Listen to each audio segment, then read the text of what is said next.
Hey, good evening, everybody. I'd like to call this meeting to order of the Cloverdale Planning Commission.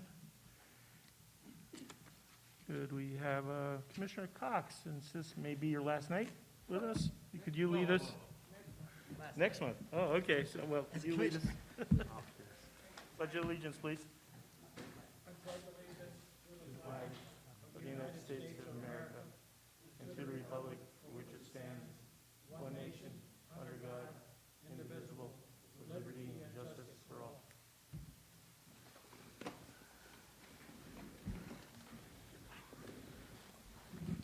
Thank you. Could I have a roll call, please?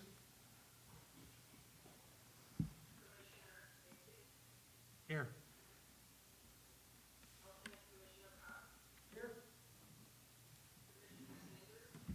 Here.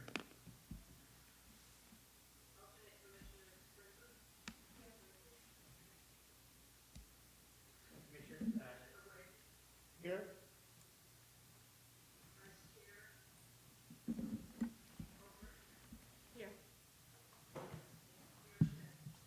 Here. Thank you. Agenda review, any changes, deletions this evening? No changes to the agenda, Chair. Thank you. Declarations of conflict of interest. Do we have any with the commissioners? Seeing none. Okay, open up to public comment. Under this item, citizens may speak on matters within the Planning Commission's jurisdiction which are not on the agenda. The Planning Commission is prohibited under public meeting law from taking action on matters that are not on the agenda. However, the Commission takes the citizens' input under advisement, directs staff to place the matter on a future agenda for discussion and/or possible action, or refer matters to staff for follow-up. Members of the public may comment on any matter not on the agenda, and please limit comments to 3 minutes. Do we have any hands raised for public comment?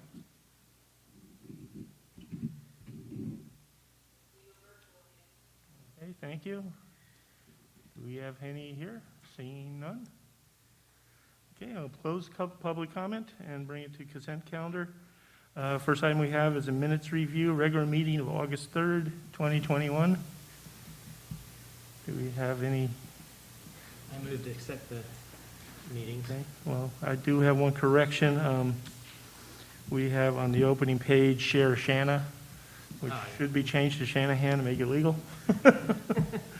So with that change, do we have the approval for? I'll have a motion to approve the minutes with that change.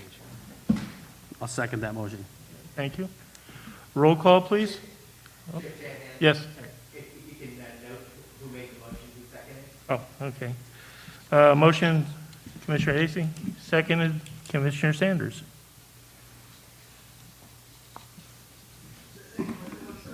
Commissioner Sanders? Thank you. And could you tell me again what that correction was? On the opening page, it's Share Shanna. It should be Shanahan. I think it's corrected on the draft minutes. The version I have online is correct. Okay, so. Yes.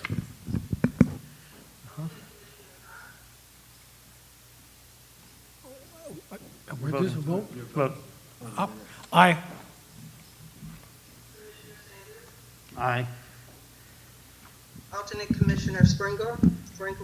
Aye. Commissioner Waggy? Aye. Vice Chair Holsevich? Aye, and that's Hubert's, like, who is this? Hubert's. Hubert, thank you. And Chair Shanahan? Yes, thank you. Non-public hearing items, we have none. Moves on to public hearings, item number 1. Before I start, you guys have obviously seen we have some clerk help tonight, Yvonne Spencer. We're thankful for all her assistance to date, getting the packets out and help tonight. So we're going to start out with a PowerPoint that Rafael and I have put together, and then we're going to turn it over to the developer team to describe the project in more detail. I don't know, Do you have that, Yvonne?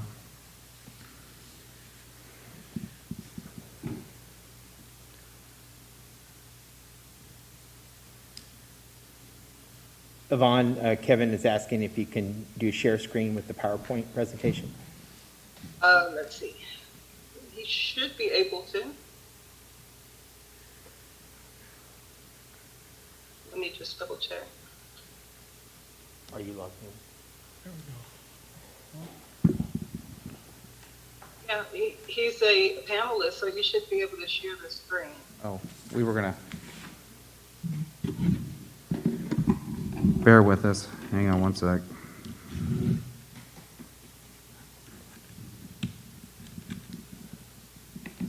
Okay, yeah.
It's having trouble loading, so Yvonne, can you get it off the email that we sent, or?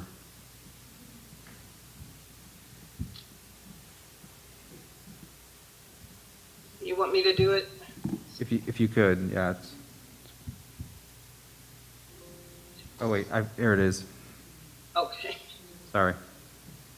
All right. How do I share a screen though? Toolbox. I'm not on Zoom though. At the bottom? Yeah, do you mind doing it? I'm sorry. Okay, let me pull it up.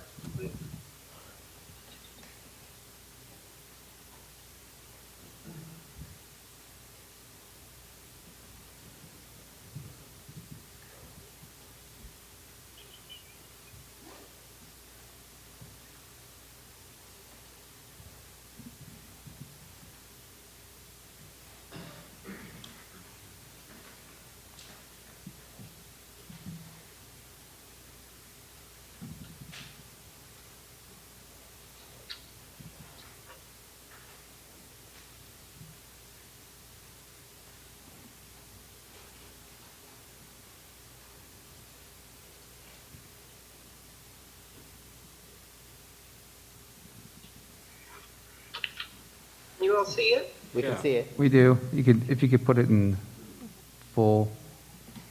Sorry about that. We're working out some kinks here, but we'll get there. Yvonne, can you put it in presentation mode? Oh, sure. Just at F5, I think.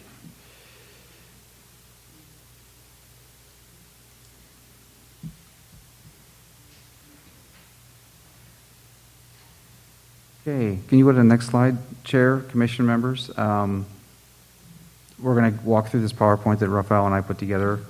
I'll just give you a little bit background and this is the agenda for this, how we're going to do this presentation. I'm going to just give a brief overview of the Stage 4 water emergency and how it relates to development projects and where we are with that at this point. Rafael is going to take over and talk about the entitlements, what the project is seeking from the city, CEQA, design review, that kind of thing. Then we're going to turn it over to the project proponent who's put together a good PowerPoint to really go through the details of the project, architecture, the landscaping, site design, things like that. And then we can bring it back to the commission where we've put together some discussion points that might help you kind of guide your conversation. So next slide, please. So you may or may not know, but we are in a drought. I'm sure everybody knows that. That's very obvious. But on August 11th, the council declared a stage 4 drought declaration, and that's following the guidelines of our urban water management plan, which was adopted in 2020. So this is directly from the urgency ordinance that was adopted. You can see during the first set of the first paragraph there, if we're in stages 3, 4, 5, or 6, and again, we're in 4, in order for, oh, too close, sorry. In order for development projects to move forward, the first thing they have to do is agree to not install any landscaping, turf, or pretty much any landscaping. The second thing is they can choose from either A or B. Now, maybe I should clarify this a little bit more. Projects have the ability to go through this planning process, get approved, can complete construction, site work, all of those things. But when it comes to when they need the water hookup, that's when this ordinance kicks in. So depending on the timing of this project, and we can ask them about their timing, if we're still in one of these stages when they're going to get water hookups, we're going to have to follow this ordinance. And again, I'll describe it a little bit more. We did include this language as a condition of approval. We've discussed it with the developer. They understand it. So they just want to clarify that. So in addition to not installing the landscaping or turf, they can either do one of two things, A or B. A is retrofit other parts of town to equal the amount of water that they are proposed to use. So for example, if they agreed to help us install a new irrigation system in one of the parks, that would save the amount of water that they're projected to use. These are very high hurdles. These are high hurdles. That's one way to move forward. The other way to move forward is to pay a fee that we have not established yet, but that would be put into a pot of money to retrofit things in town to save water. So those are the two ways. If, say they get approved, they move forward, and next summer, they're building next spring, and they get to building permit final, and they need the water hookup, we're going to be talking about one of these ways. If if we get through a lot of rain by hopefully this winter, and we're not in any of the declared drought stages 3, 4, 5, or 6, this does not apply. So this is the same for any development project that's going forward in town right now. I just want to let you guys know that's where we landed. You may have known that, so if you did, I apologize. But this is as recent as August 11th when the council discussed it and declared stage 4. Next slide. So I'm going to turn it over now to Rafael to walk us through the entitlements, and then we'll turn it over to the development team. Thanks, Kevin. So this is the project site outside of town. This is the general plan map, and the general plan map does show areas outside of the city limits to show that the city is planning for areas outside the city limits, according to our general plan. And the yellow circle or the yellow box properties are the subject properties of the annexation. And the city limits is just to the north of that, the Bumgarner Ranch property. That's essentially the city limit line now. The property was annexed over last summer, I believe, actually. The annexation is total six properties as shown there. The entitlements requested are for annexation, pre-zoning. We could go to the next slide. Okay, yeah. Can you go to the next slide, please? Next slide, please.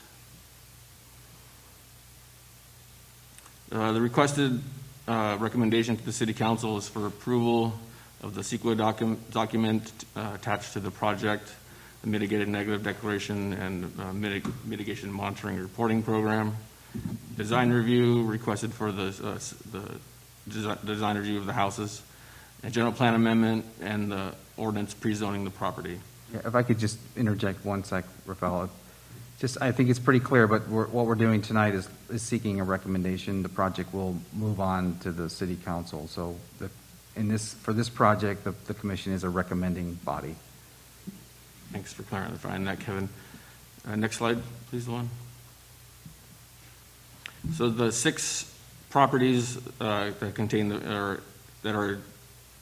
in the project site are listed here.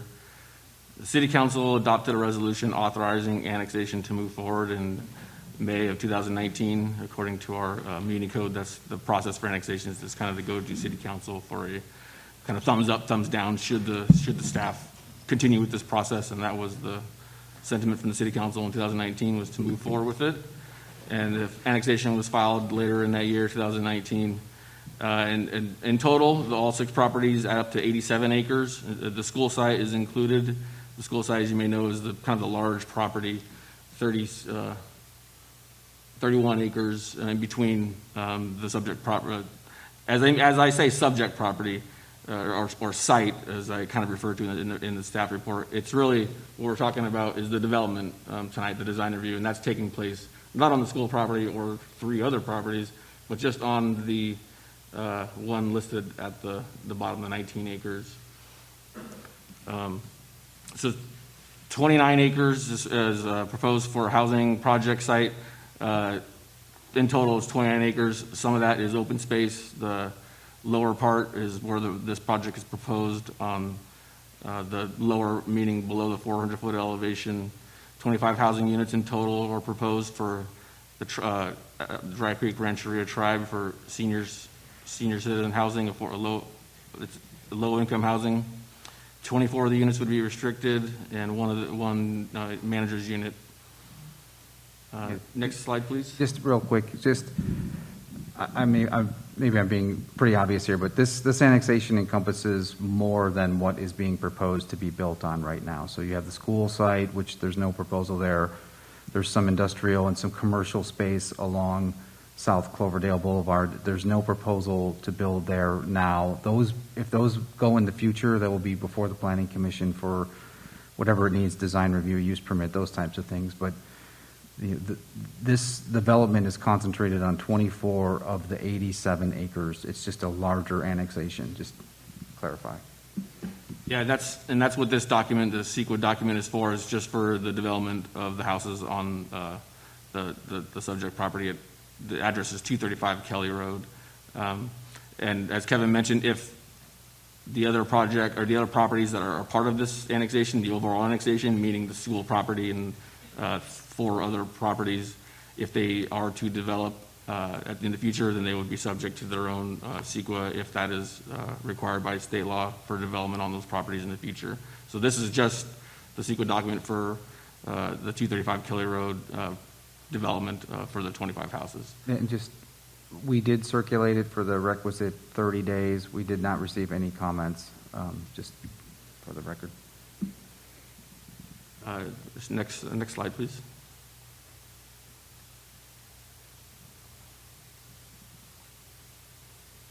Next slide, please, Yvonne. Thanks. So in addition to the entitlements listed, describe the annexation, the pre-zoning, the general plan amendment, and the design review, the applicants are seeking a concession or incentive to the project. They are eligible for a density bonus, so they are not seeking that. They're actually just seeking 2 concessions instead of the density bonus. The general plan amendment is to change part of the general plan amendment is to change the low density residential general plan designation on the property to a medium density. As I said, they don't need it for the density bonus, but what they need it for is actually the use. As the zoning table describes, the detached single or multifamily is not allowed in the R1, so they had to change it to the R2 to allow for the multifamily detached. That's really the part of the general plan amendment that they're going for the subject property. So again, they're not using the density bonus, but because they are proposing a project that exceeds the minimum requirements for state density bonuses and incentives, they are eligible for those. And this is a state section here that requires the city to grant those concessions if they propose to build projects that are affordable. And in this case, 24 of the 25 units would be. Next slide, please.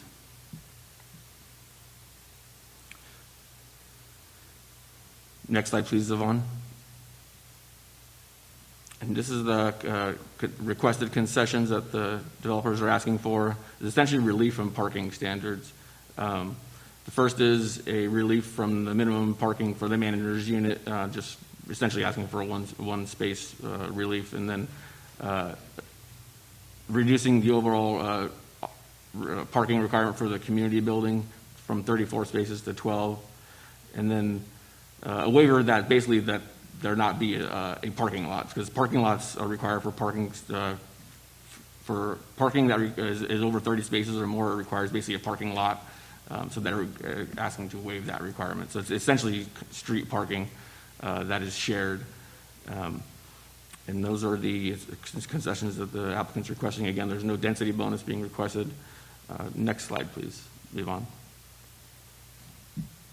And we can ask the applicant, the parking reduction is really requested for the community center, which we can ask them about what their anticipated use of that is. And, you know, all of the homes are proposed or very close. So, I mean, I would suspect that some folks would walk there, and then maybe we can just get a little more information about the use of it, if it's going to be open to outside or it's primarily for the residents.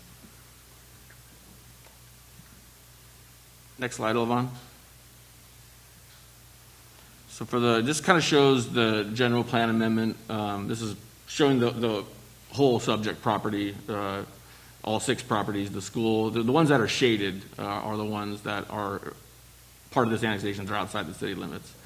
The one I wanted to highlight here was essentially the general plan amendment that's being proposed. The 2 black circles, I guess, on the lower right side, kind of point to where the general plan would be amended. Would be from the LDR to the MDR for the subject site of the houses, and then on the other lot that the tribe also owns, which is not being developed on right now, just an amendment on a portion of that property to change a portion of it from all general industrial to a portion general commercial as well as general industrial. So that's the subject of the general plan amendment, and it shows what it would be zoned in the future should the project be approved and annexed. Next slide, please.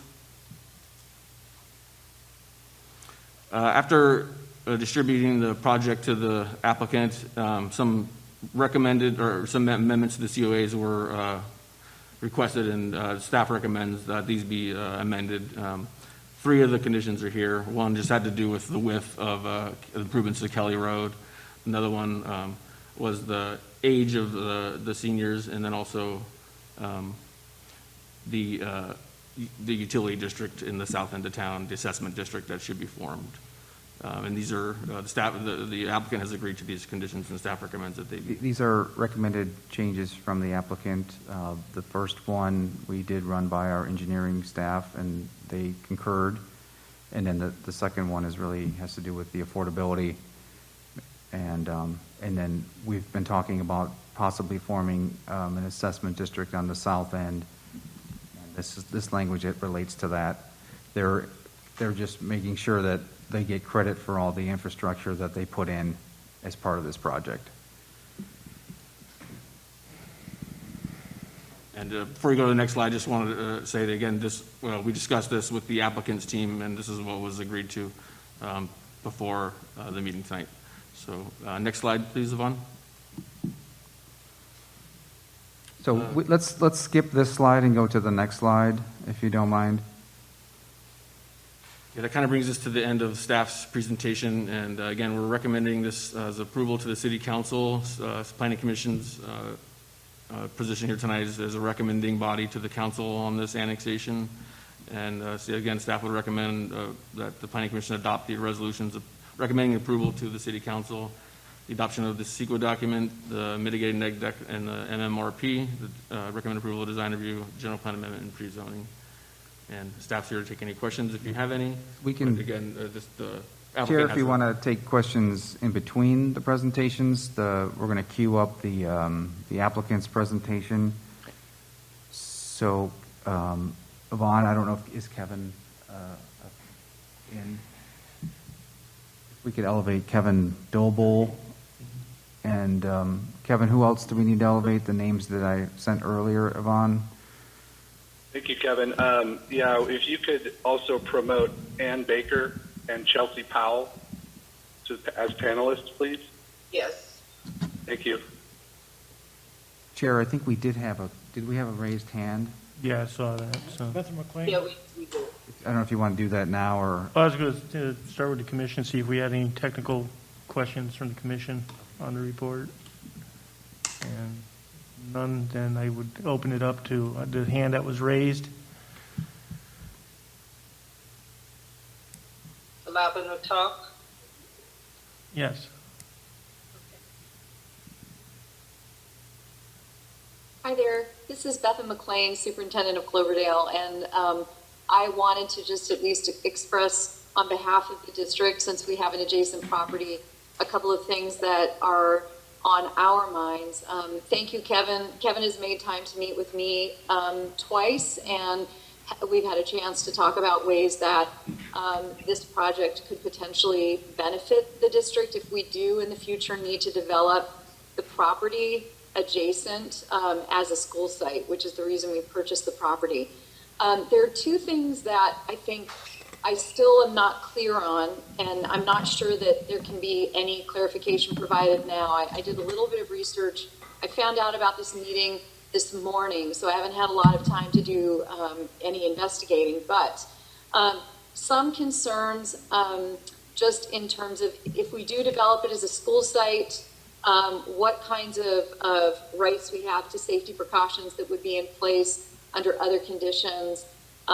For instance, you know, businesses and so on that are adjacent to a school property, if the development has already happened.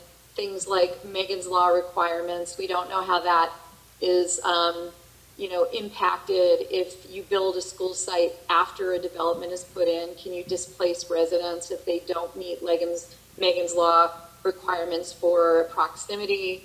And then the one thing, Kevin, that we didn't really talk about in terms of, we talked about the potential for us to connect with sewer and water.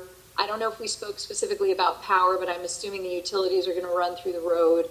But the other thing that is really on our minds are safe routes to school. So we know that there's a provision for sidewalk. I don't know if there was a provision for bike paths or bike lanes, and that is something that we would want to make sure the road can accommodate. And had I thought about that in prior conversations, and frankly, we may have talked about it. I just want to make sure that is considered when you develop your project, so that when and if we need to extend the road to a campus entrance, those are already in place. Thank you. Thank you.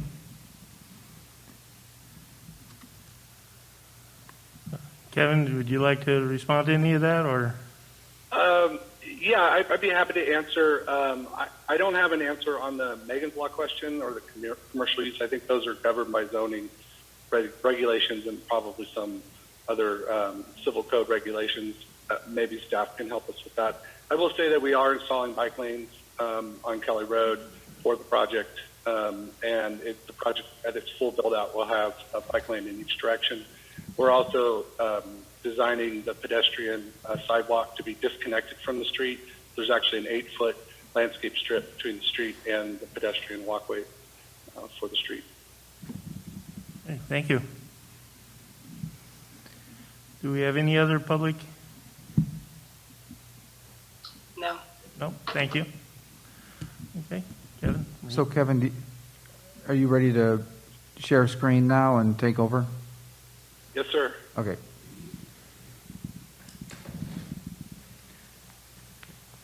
Can you see my presentation slide? Yes. Yeah, Yes. you got it. Good evening, Chair Shanahan and members of the Commission.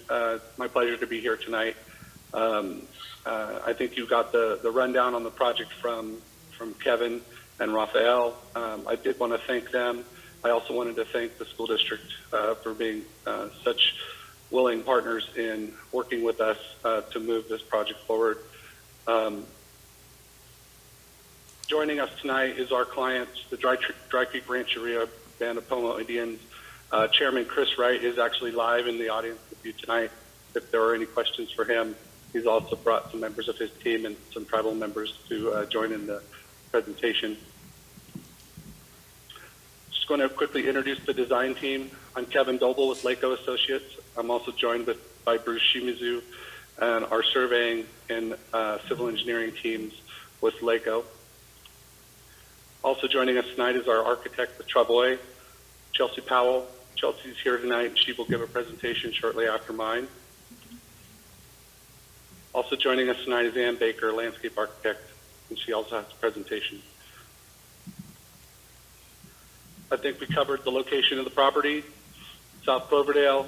It's a large area designated for annexation a long, long time ago, and this is an area that has been anticipated for expansion of the city limits.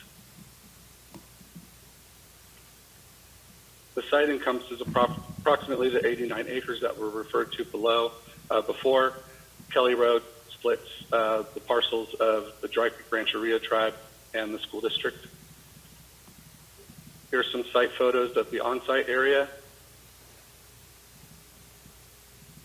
Land use and zoning, Raphael covered this, I believe, adequately. Here's the county and zoning map and the parcel. There's our parcel in red. The current urban boundaries, including the recently annexed Baumgartner Ranch, extend to the north property line of the school district property and also to the east property line of the school district property. The site is entirely contained within the urban growth boundary. The urban service area spans the area as well. The annexation areas recently approved, Baumgartner Ranch and the Payless Self-Storage Project.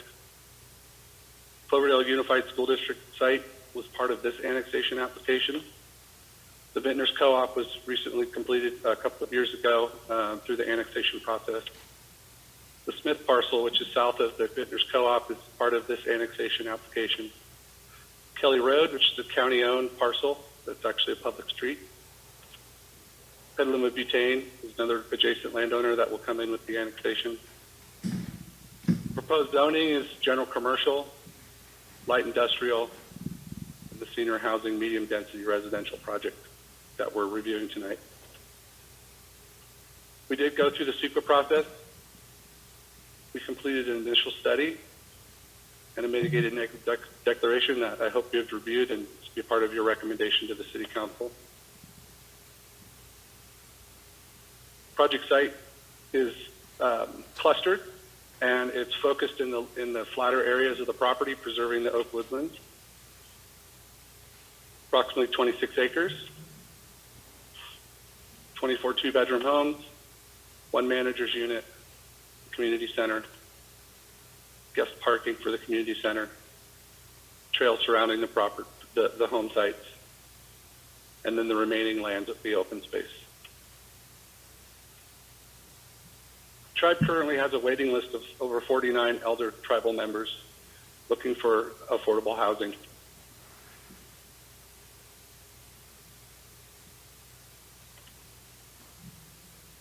The units will be restricted to the ages 55 and up. There will be occasional live-in minor children, and also elders have caregivers that come in and work on during the week and on weekends. The infrastructure that's going to serve this project includes the future build-out of the Cloverdale City's water system and the sewer system. It includes a trunk line that runs down Cloverdale Boulevard, a sewer lift station that will serve the entire area, so it's being sized to serve the whole area of the annexation, a sewer force main that brings it back up into the city sewer system. Let me back up one slide. On the sewer and water, both of these are configured in accordance with the sewer and water master plans adopted by the city. Just thought I would mention that. We didn't dream this up on our own. This is following the guidelines that are set forth for the expansion of this area by the city. Here's just a quick overview of the development plan. You can see that DCR general commercial area, and the light industrial area. Improvements will be conducted at the intersection of Dutcher Creek and Cloverdale Boulevard. Kelly Road, making way for the future widening of Kelly Road. What we're referring to as Road A because we don't have a road name yet. This is a private street within the development. This will be fully maintained by the tribe. Road B, same as a private street. And a secondary access road, which is a 24-foot wide road that provides secondary emergency access from the development to Dutcher Creek, or sometimes referred to as Cloverdale Boulevard. We have oak woodlands in the development area. This project will be phased. It takes several years to build out a project like this. We will start with the infrastructure. So within 2 years, we should have the infrastructure installed that not only serves this project, but can serve surrounding property.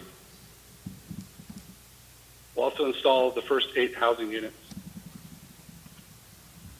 Community center will follow. In phase 2, we'll install 12 more units, including the manager's unit. And the final phase will be the 4 remaining houses along Road A. Now I'd like to introduce Chelsea Powell with Travoy. She's going to run through the architectural program. Thank you, Chelsea. Thanks, Kevin. Let me stop share. All right, are we good? Can you see my screen? Great. So as Kevin mentioned, my name is Chelsea Powell.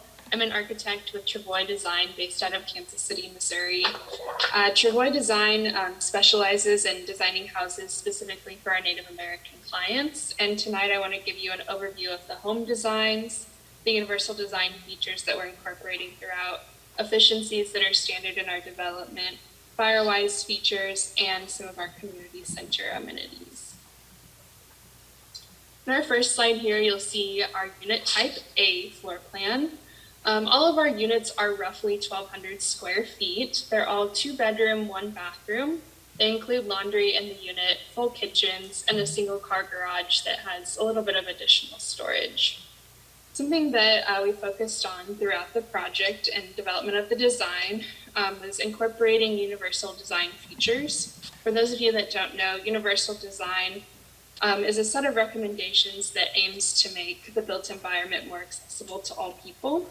So we use this as a starting point for laying out our units. In addition to the required ADA units that we have also designated a portion of the development to be specifically universal design.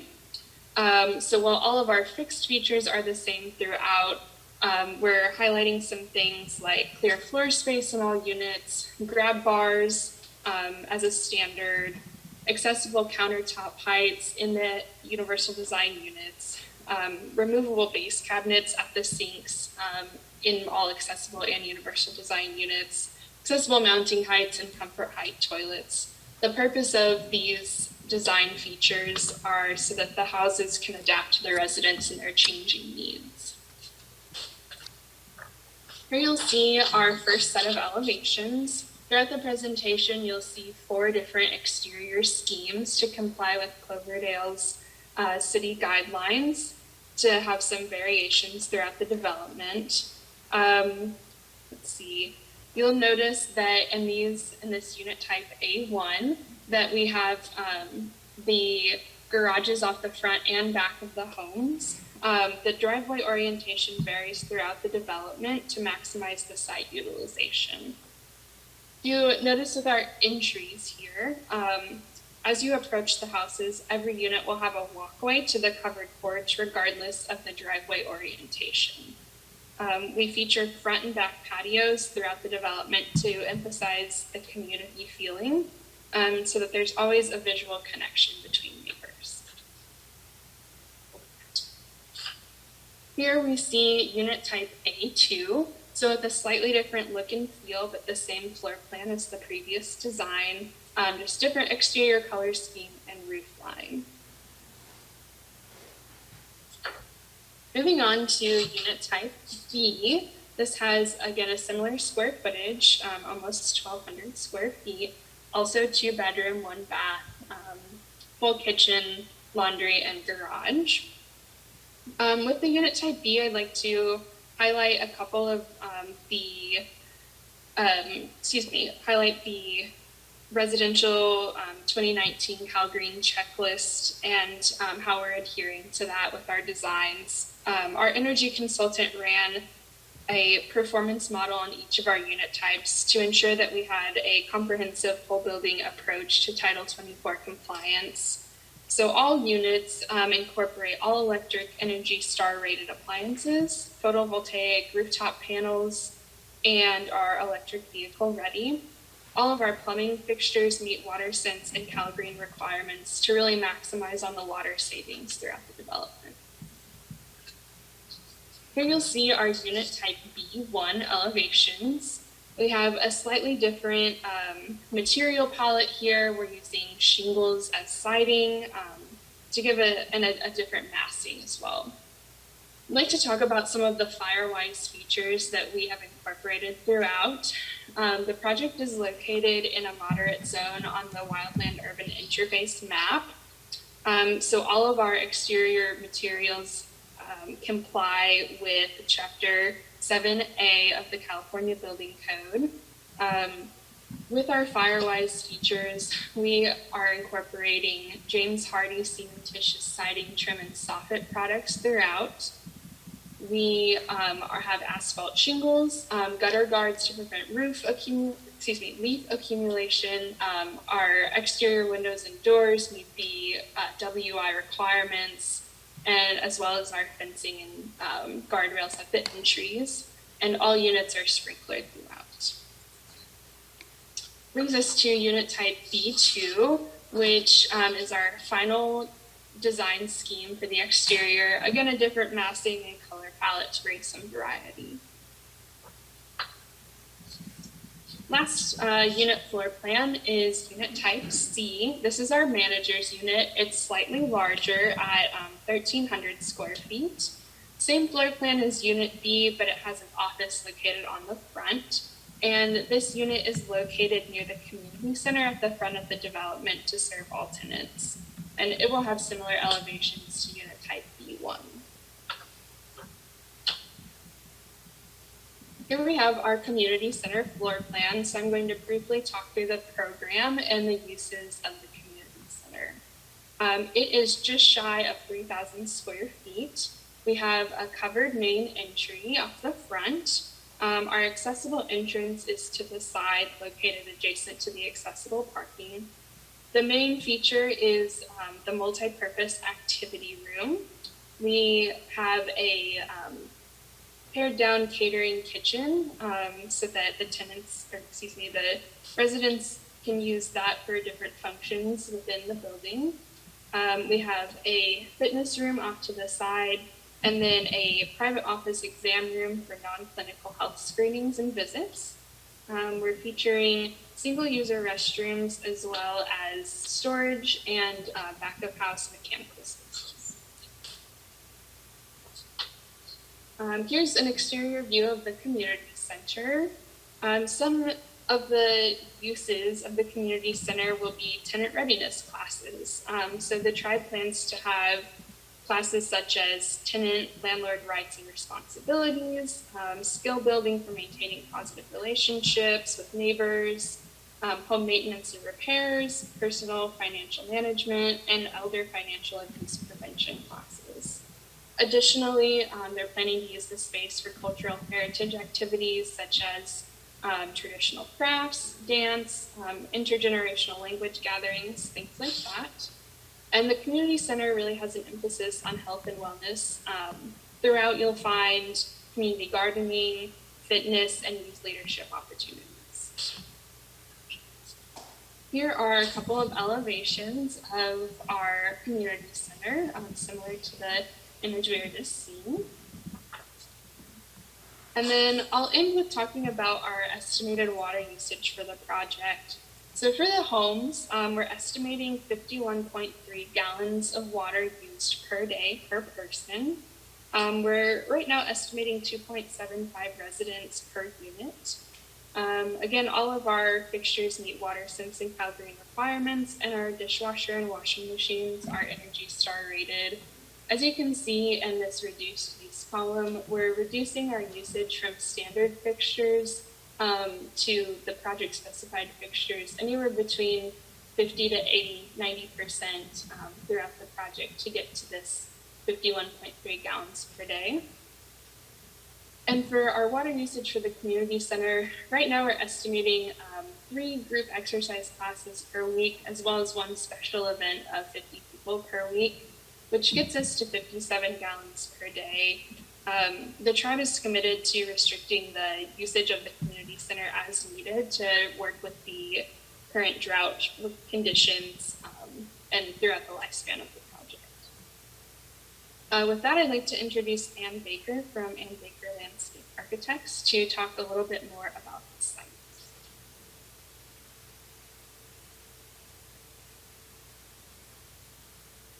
Thank you, Chelsea.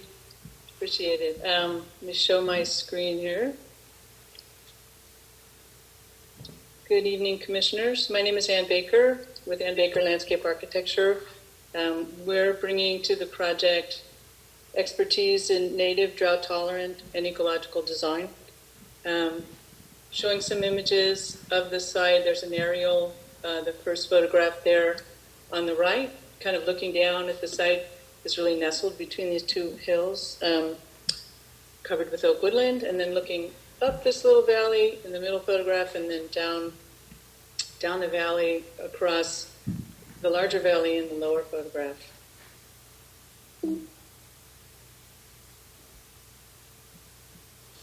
And let's see, and here's our site plan. We've made a really big effort to have an extensive tree canopy cover on the site and to preserve the existing oak woodland and to preserve the natural stream area in the center of the site and the natural character of the native landscape. We've worked a lot with LACO to introduce a nature-based stormwater design system and to reduce the paving on the site.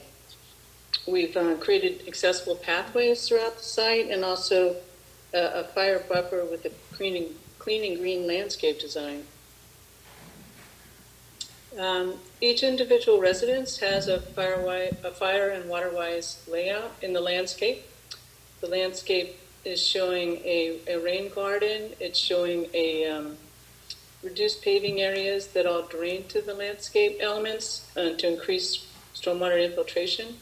We're using drought-adopted plants and also creating a non-combustible 0 to 5 foot zone around the buildings, which is shown here with kind of a gravel paving and sometimes a planted gravel paving immediately around the units.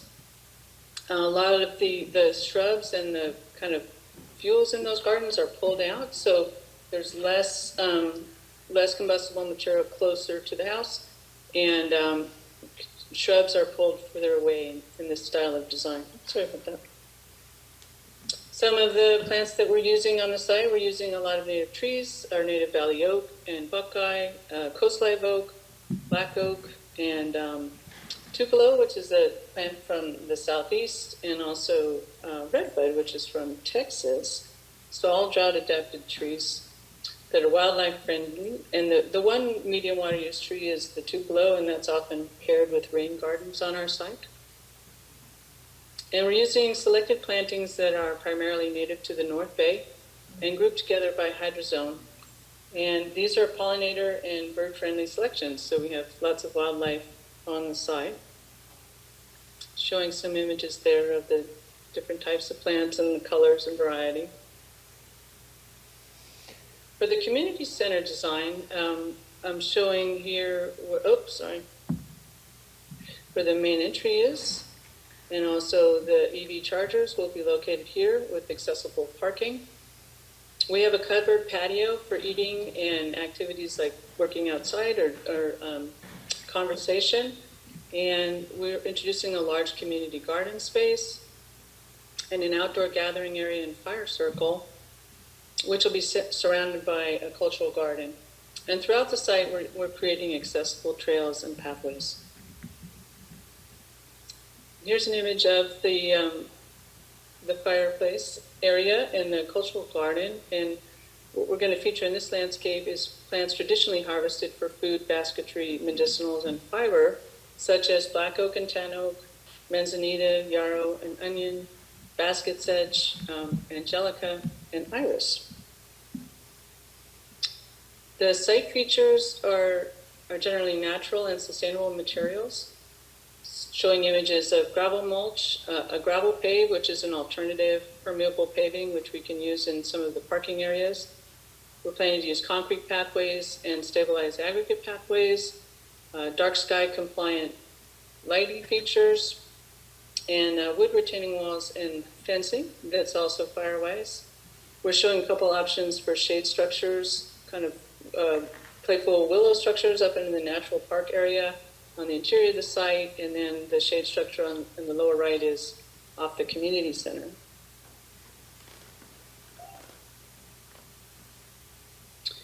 And finally, I'll finish with water as well.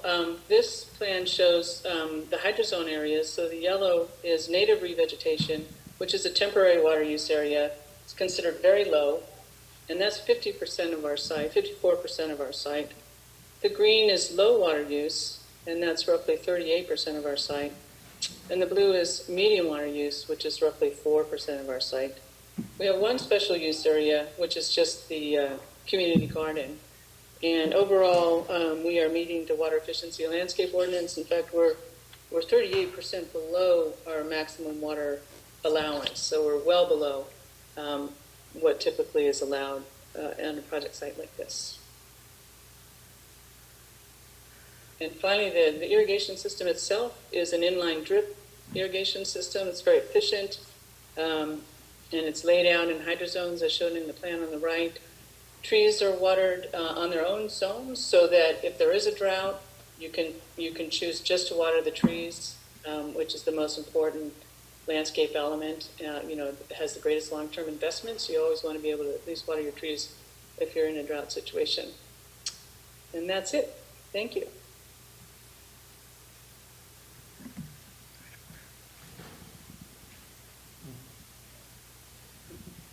Thank you, Ann. And I will conclude.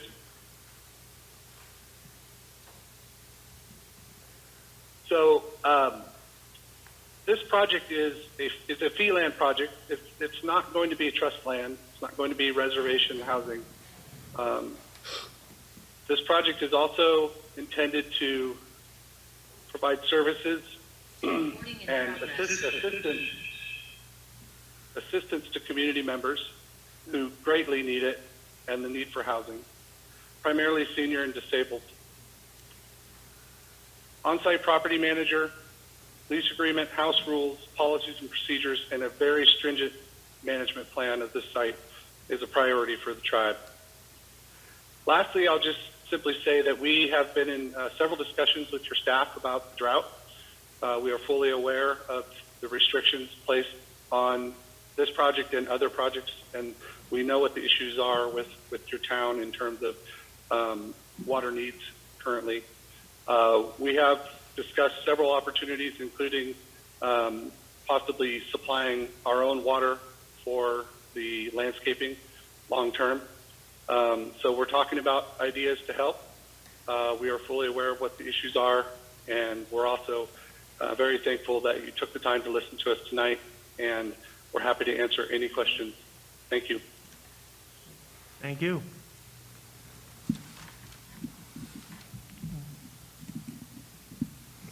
Do you have any questions immediately from the commission? Kevin? You have a question regarding your comment, Mr. Doble, on supplying your own water for the landscaping.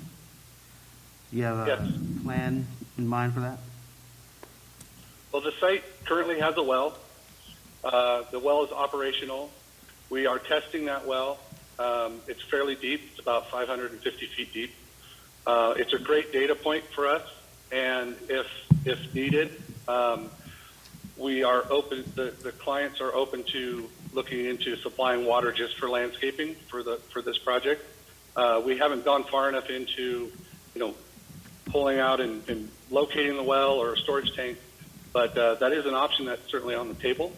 And as we understand it, if we were to get into a situation where we couldn't have any water connections, for example, that might be an option we would choose to endeavor.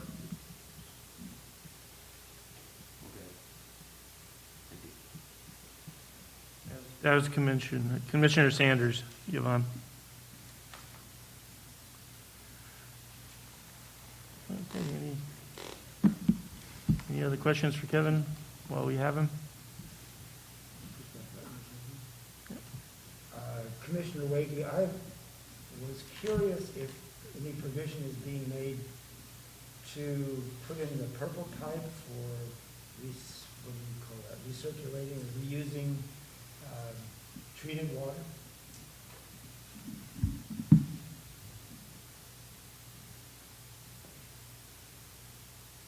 I'm not sure if that question was for me or for Mr. Thompson. Well, I can just add some. We don't have any conditions of approval requiring purple pipe at this time. It would be in conjunction with the upgrade of the wastewater treatment plant when we would have that water available. Did we end up having Baumgartner Ranch do it? To the school zone. We did. That was one of the comments from the commission at the time when you reviewed the Baumgartner Ranch project, and I believe he agreed to that and as part of the conditions now. So if that's something you're interested, we should talk about it. So I have a follow-up question on that. And if we were to bring water or if we were to bring this line to this parcel, that means it would supply lines, they would have to supply lines for the school and for those other parcels as well to reach to this furthest south zone, correct? You talking about the water main? Yeah. Water main. Oh, just potable water main? Portable water main, and if they were to bring purple pipe, would they need to bring the pipe all the way Right. to their What property? my understanding is all the infrastructure they're going to bring up Khaale Lane will be sufficient to supply the school. And Mr. Doble, if I'm getting that incorrect, you can correct me, but that was my understanding.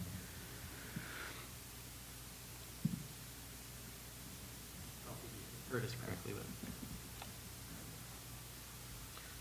So to rephrase my question, by bringing that infrastructure to this spot, by bringing that infrastructure there to this parcel we're talking about today, that will also provide infrastructure for the adjacent parcels. Correct. Yes. Yeah, Yeah, so all of the current infrastructure, the sewer, the water, and the road is going to serve the area. Primarily the sewer with the lift station, and then the water system is being looped to connect two water zones to increase pressure in the area, and that's something that's definitely needed. And just the road serving the actual project itself is proposed to be a private road, but the road leading to that intersection is going to be a public road. Yeah, Kelly Road will be a public road with public utilities.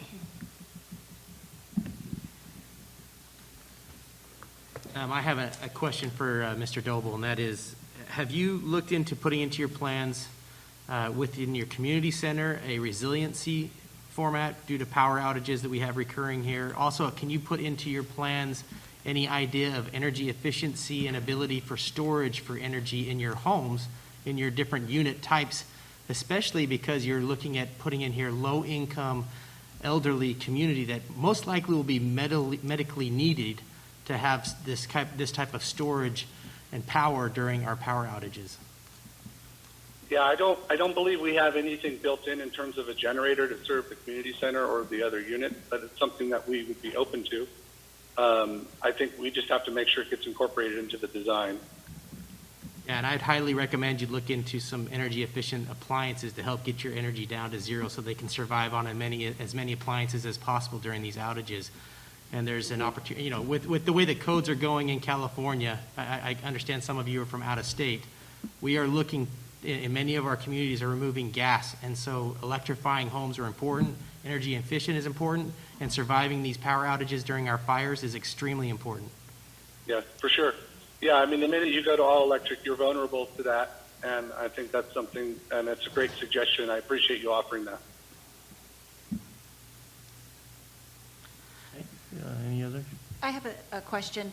I see that you've made it WUI compliant and due to the moderate fire zone there.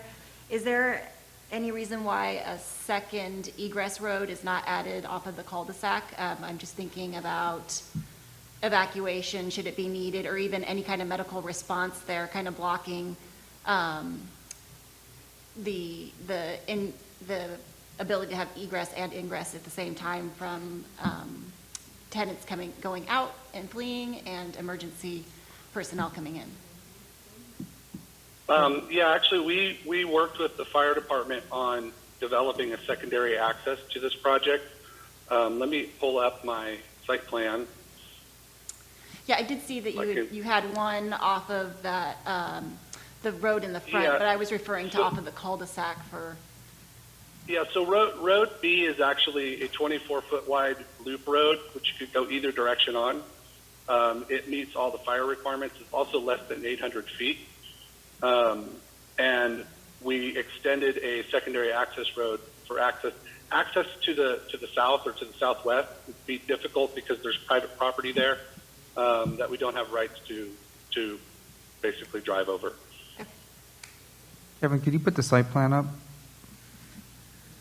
Yeah, I can share that. What is the property to the south of this project? Or potential use of the property to the south of this project? Are you asking Yeah. general? We've talked about the different, from the Baumgartner project, worked it all the way through this annexation, but what is just south of that? What is the neighbor to the south? Are you talking about what's there now or what it's zoned for? Both. It's to the south. It's either I want to say it's vacant, but if there is a house, it's just like kind of Kelly Road, like one house on a large piece of property. But it's the same general plan land use designation as this one. It's general industrial with conservation feature on the 400 foot above. Looks like it. Excuse me. It looks like it would be the equipment rental place, the New World manufacturing plant, and then the vacant land behind that also. Will be to the adjacent south. Correct me if I'm wrong. I'm pulling it up here. Kevin, do you have a map that it's an aerial that goes out a little further? Yeah, I do.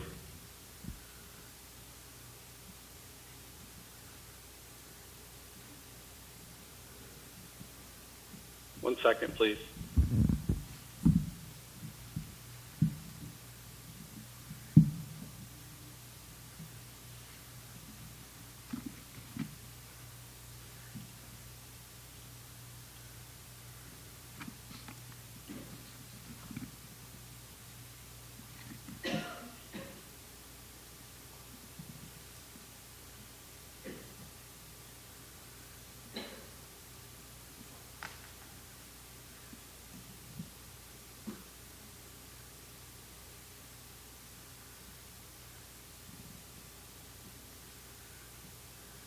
Are you seeing that?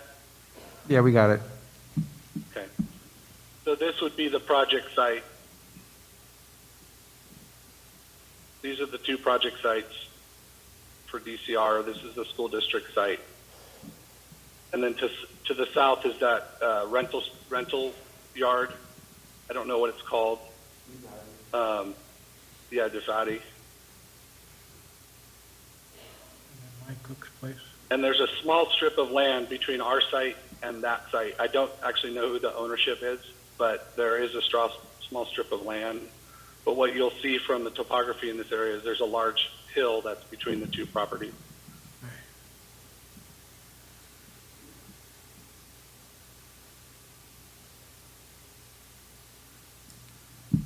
Please. I have a question regarding zoning, and this is going to be the 19 acres on Dry Creek Rancheria.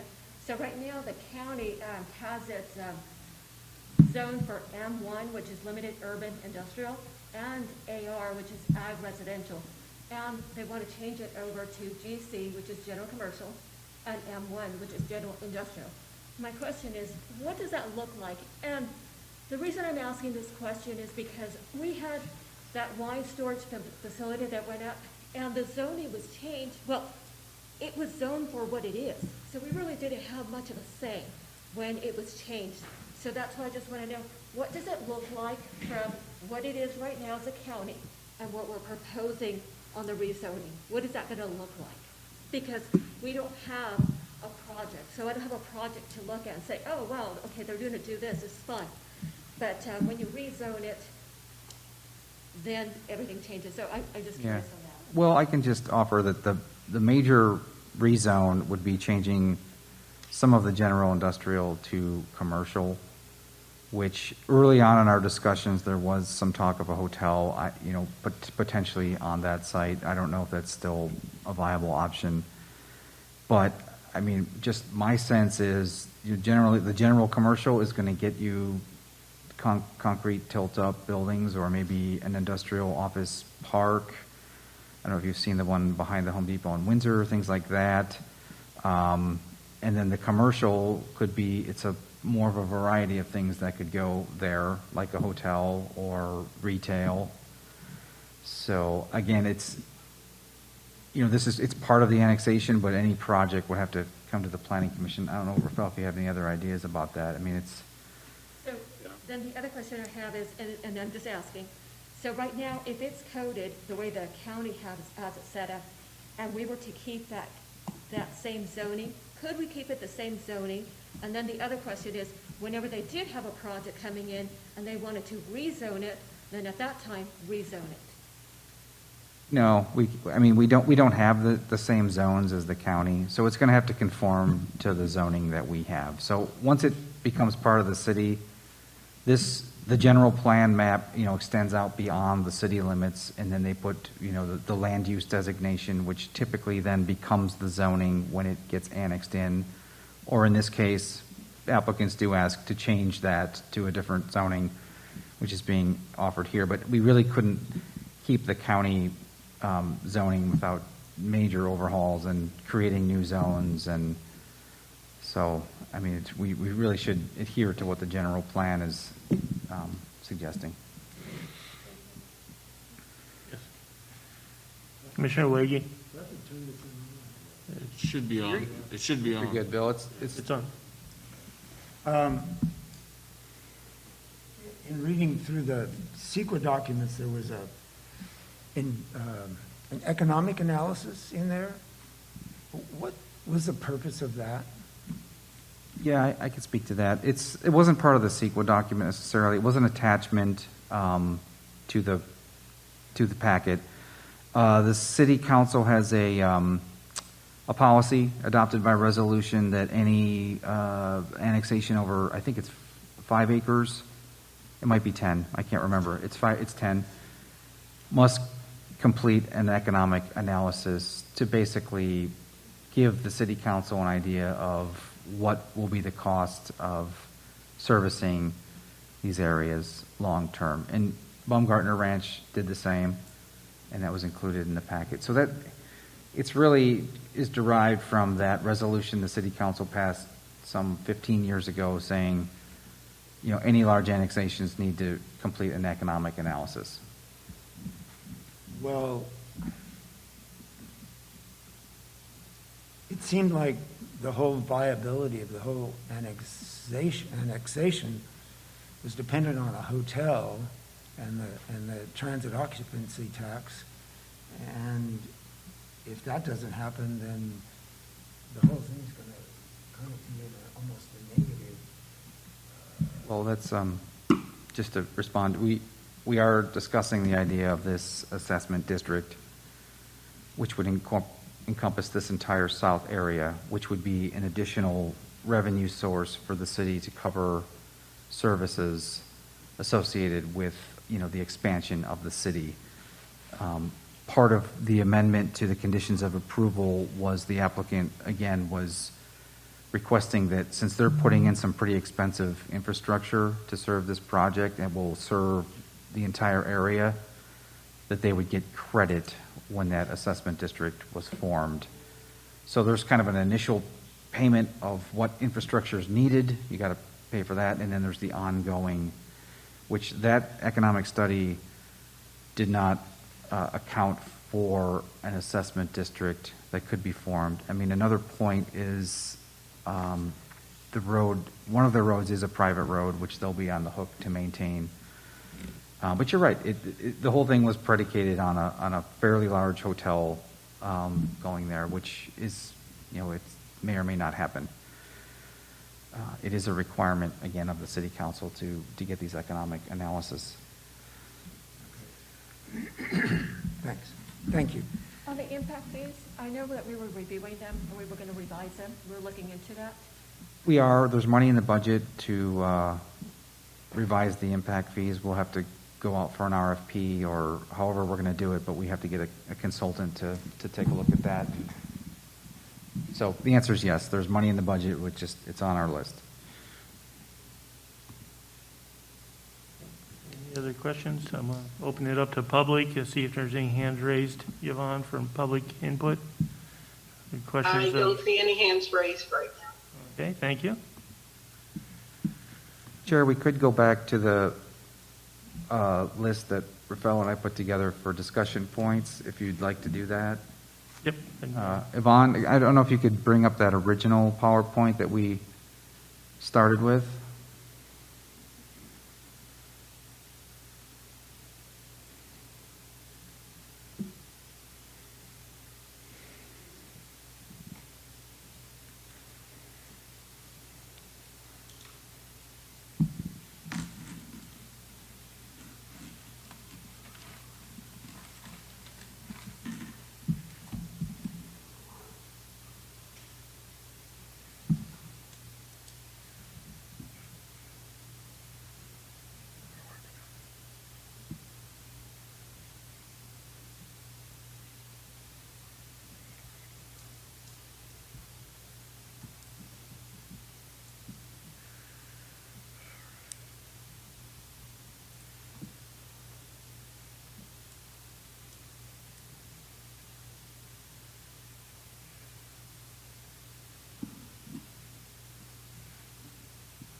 Yvonne, Kevin was asking whether you could bring up the PowerPoint, the original PowerPoint presentation.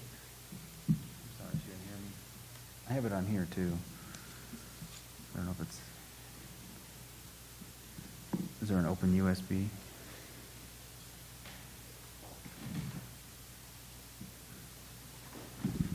I don't think I can. I'm not on Zoom, so I don't know how I would. There we go. If you could scroll down to the slide that has discussion points, and maybe we can take an opportunity to add anything if the commission wanted to add. We didn't. It's not an exhaustive list. A few more down.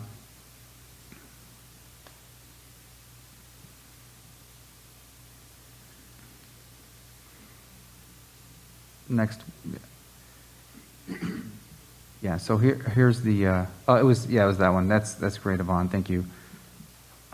Here's what we came up with. I mean, we can add more if you want to talk about these topics in relation to the project, and we can have the applicant, answer questions, or maybe Rafael or I can answer the questions, but.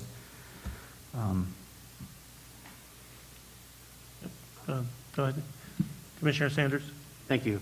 So what I would like to talk about would be the conditions of approval, and specifically for the, thank you.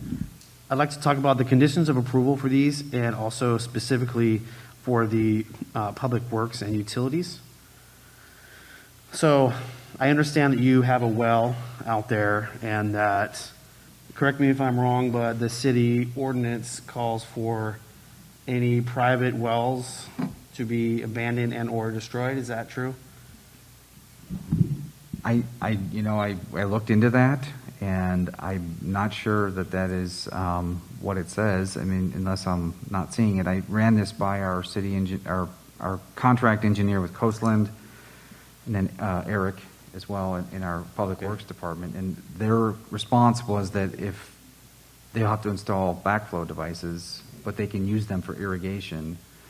The Coastland engineer seemed to think that this was a pretty common occurrence, even in Santa Rosa. So I'll look into it, Commissioner Sanders. But So personally, I think that having a private well on this property should not be abandoned or destroyed in any way. In fact, I think that's a very valuable asset, and I'm very much in favor of utilizing that well for the purpose of irrigation, at least for this entire development project. And specifically, I think that I would like to see some kind of plan for the irrigation piping system that involves that well, which would be essentially a completely separate distribution system, similar to a recycled water system that you'd see in other areas. Since we don't have that here in the city of Cloverdale, but you do have a well out there, it would be really helpful and highly recommended to incorporate that into your plans. And so as far as the conditions of approval, not just having that well irrigation distribution system, I'd also really like to see the addition of backflow prevention devices, not only on the wellhead itself, but also on every service connection in the development. So all of the houses as well as the community center, not just to prevent contamination of the groundwater from the city system, but also contamination of the city system by the groundwater well that's untreated. So if there were any cross connections that would occur in the future, we'd be able to avoid that backflow situation and contamination. yeah, the original condition was that they abandoned the well, and then after speaking to the applicant and their desire to potentially use it, I worked with our consulting engineer and we amended the condition to require backflow. It's not specific to say every house, but it does say backflow device in accordance with the city engineer. So we could amend that condition to expand it to include every house. I mean, that's easy. Yeah, I'd like to see that amendment. Okay. So let's write that one down. And I can respond to that too, if I may. Sure, thank you. So essentially, the water system on site, the city water system, will be a public system. It'll have public meters. The city will have access to maintain those and monitor that system. So I think the likelihood of someone going out there and connecting the irrigation system to the city water system is remote. I would say that the well itself, the well is old. It doesn't have an adequate seal currently, so a new well would have to be drilled and a new storage tank put in place on the site. And we could certainly incorporate that into the design, and we are talking about doing that. So I think really we're using the existing well as a data point more than anything to test the water, to see what the makeup of it is, and look for pumping capacity in the area. But in all likelihood, a new well would be drilled and a new storage tank would be installed, and a system would be put in place that is completely disconnected from the city system. So just to kind of answer your question about concerns about cross-contaminating or crossing into that public system, I think that's pretty remote. Okay, so if that is pretty remote and the well seems to be fairly dilapidated with no sanitary seal, then I would be in favor of either the destruction or abandonment of that well, or installation of those backflow devices on all the services. I think that's really important for the protection of the entire water system that we have here. And that would be standard, that would be industry standard for a cross-connection control program that you'd see in any municipality. So I think we could work with that. I just have to understand where you want the backflow preventers and what purpose they serve. So I think we can work through that. Thank you.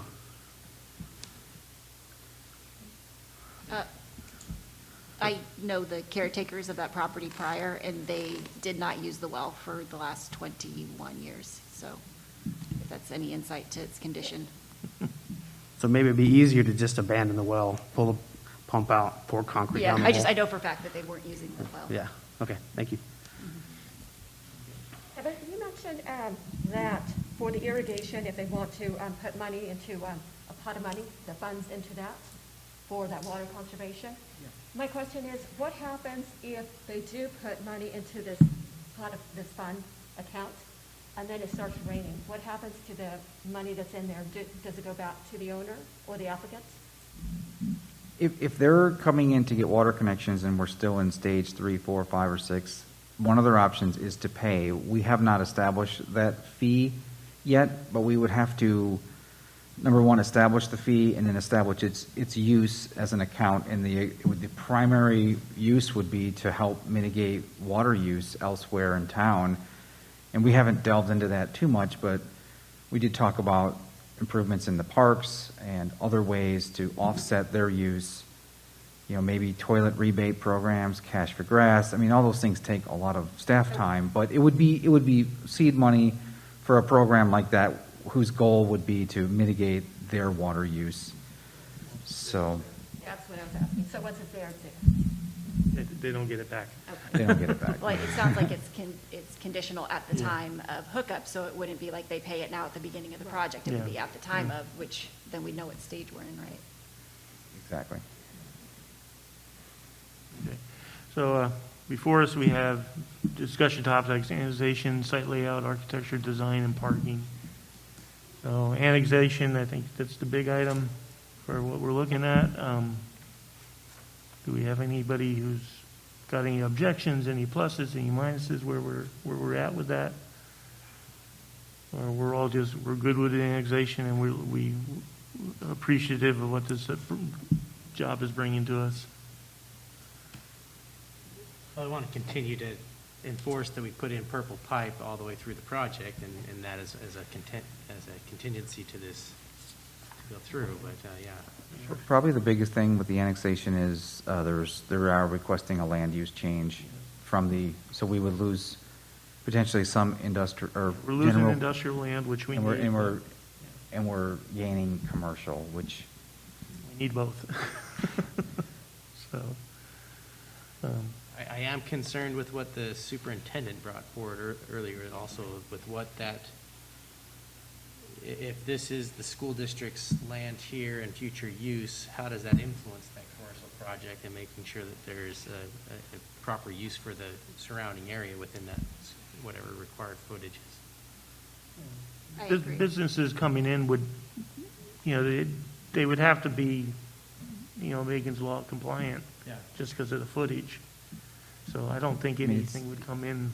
there would be some general industry within, not too close to the school, but I mean, typically the way that looks, in my opinion, in Sonoma County, is concrete tilt-up buildings with some kind of wine use, but it could be something else. Yeah, and if it's tobacco or alcohol, anything like that, then it's a different step that they have to take before they get their permit to go in, so.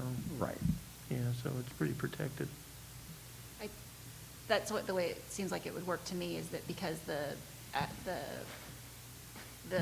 ownership of Cloverdale Unified School District exists prior to the developments being done, that they would need to comply with the understanding that this could be the future home of a school, and so Right. that they would have to comply with all of those, including Megan's Law or anything that regards around dispensaries or anything like that, right? Yes. Chair, you have a hand raised by Superintendent McLean. Yvonne, could you open Yes, superintendent she up? should be. Able to speak now. Hi, everybody. I'm sorry. It's the sound isn't great, so I'm trying really hard to listen, but I may have missed some things. I think the one concern that that I want to, express is that because of other development projects that the city has approved, including large-scale development like Baumgartner Ranch, we purchased this property because we're at maximum capacity. If, unfortunately, no city council members attended our presentation about our capacity, but we don't have room to build additional buildings. And we're, unless we go up to 2 stories, and also, we're at our capacity for bonding, and we have buildings that need replacement. So with all of that said, we do expect, if all of this development takes place, that we will need another campus.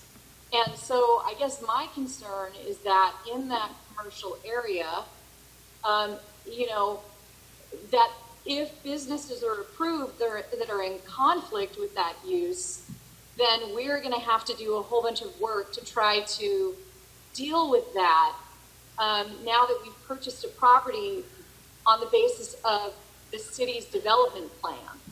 So we will not be able to give a will serve letter to any developer that asks us because we don't know that we will be able to serve the students that are being potentially housed.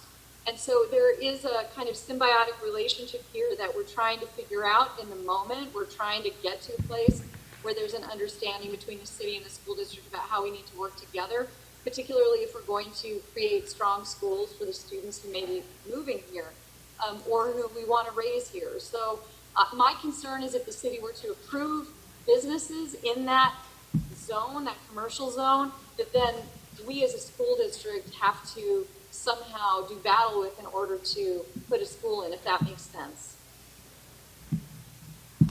Okay. Thank you. You asked her to repeat what she just said. I didn't quite. About the businesses being approved. Basically, we're protecting the businesses that we approve to go in are not going to be in conflict with the schooling. Well, isn't that covered by the zoning? It's general. Depending on what's going in there. Again, we'd have to look at what's going in there. Because some of them could be right on the line of being approved by us, but still against the school. Creative things. Through the chair, there's no zoning amendments proposed near the school, the commercial one. So really, the applicant is asking for the current land use, which is part of the general plan, to become the zoning on all. It's all pretty much the same except for that one piece to the south, which would be commercial.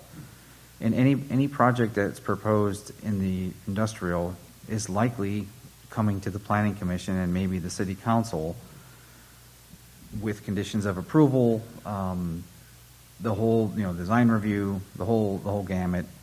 The one thing I could see is there are distances for cannabis businesses from schools, which is already baked into the ordinance, and there's a distance requirement.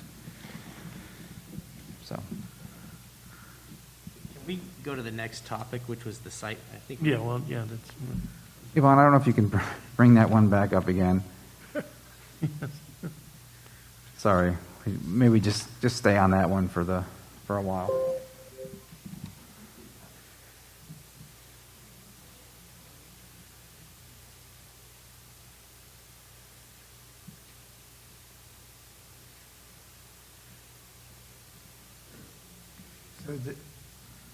But the city has a fair amount of control over the kind of use permits they issue, and the zoning, and I would think that school districts should be able to be protected through those vehicles. Maybe I'm naive, I don't know. But conditional use, yeah. Well, I think that's where the question exists, does it get treated as though there is already a school there and not a vacant lot when we're considering all the other things that are going in around it, right? Currently, our assumption is that they are precluded because they purchased the land, but legally, I think we should still research it further to assure we're covered under all pretenses, but that would be my additional condition I would put in there after making a recommendation to the council, that we're legally looking into that. Where does that What- condition go? What would be so something that any use proposed within a certain distance of the school should be compatible with the school? Yes. Exactly. I'm not, okay. This doesn't, or that the school district's zone is precluding whatever decision is made today or something of that nature. That's a policy decision that belongs with. Can't do it legally. We'll take a note of that one and have to run that by legal. Of course, that's what my recommendation is to run it by legal. So I don't know if you could write that one down. Chair Shanahan, if I may. Yes, please. Would I be able to comment on that? You could. Yeah, please, Kevin. Oh, okay, thank you very much. I do want to say that the property that's being rezoned and the property that is under the control of the tribe is going to be developed by the tribe. It's not going to be sold off to someone and to do whatever. And I think the tribe's committed and has shown good faith to the school district to want to be good neighbors and to really want to work with them and be as compatible as possible, because I think it only benefits the tribe and whatever their future endeavors are with that commercial property. I think it would behoove the tribe to not have a compatible use within that area. And I don't know if you would want to take a few minutes and hear from Chairman Wright, who's in the audience tonight, that he might be able to speak to that as well. Yes, please. Yeah, thank you guys for a good presentation and being here.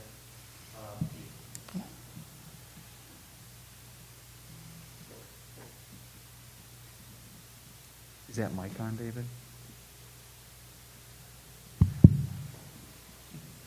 Well, thank you guys, and I'll answer that question. It's pretty easy. I mean, we said from day one when we came in here, it was over 2 years ago, and met with the city council and said, we want to work with the city of Cloverdale.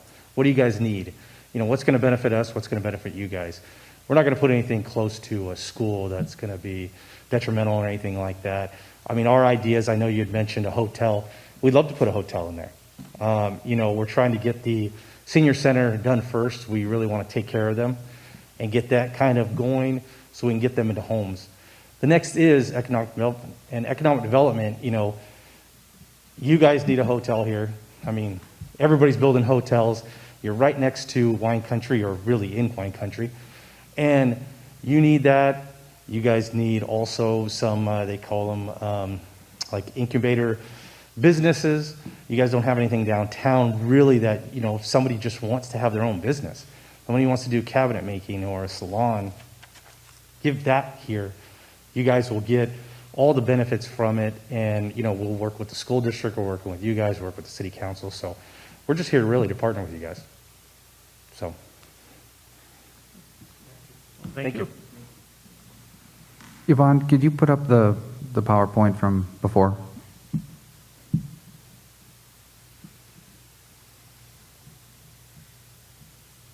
Could you repeat that? Can you put up that first PowerPoint you had up just a second ago with the discussion topics?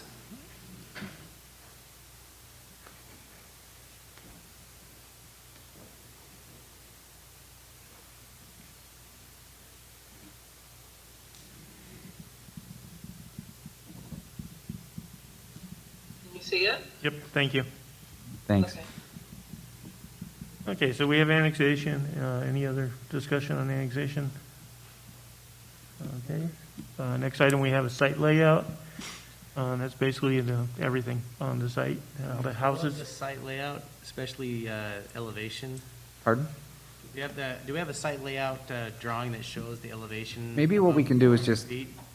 we just write these down instead of just coming back to these, and You got then 'em. Kevin can, if you could bring up the actual plans, and then Yeah, sure. Are you we'll looking just- for the site plan, or are you looking for the building elevation? Yeah, what I'm specifically looking for is the site plan that shows the elevation above 400 feet. In our ordinance, we're trying to keep people above the 400 feet to put a trail in, and I didn't catch the trail anywhere in there, that there's supposed to be a trail organization or trail system that goes from the one end of the property to the other. Yeah, I'm happy to share that, if I may.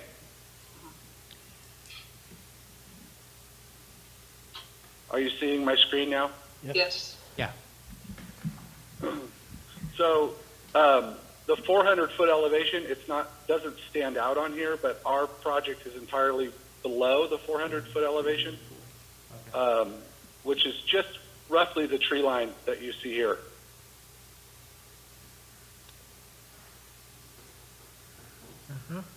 And that's that's the entire project? There's not, that's the lot lines are there? So no, there's no development above the 400-foot elevation on this project. Everything's tucked down below that, and basically on slopes that are, fairly moderate. The trail system is pretty much limited to just the immediate area. Because we are dealing with seniors, elders, and disabled, we really can't get too far up into the woods, so to speak, with this project.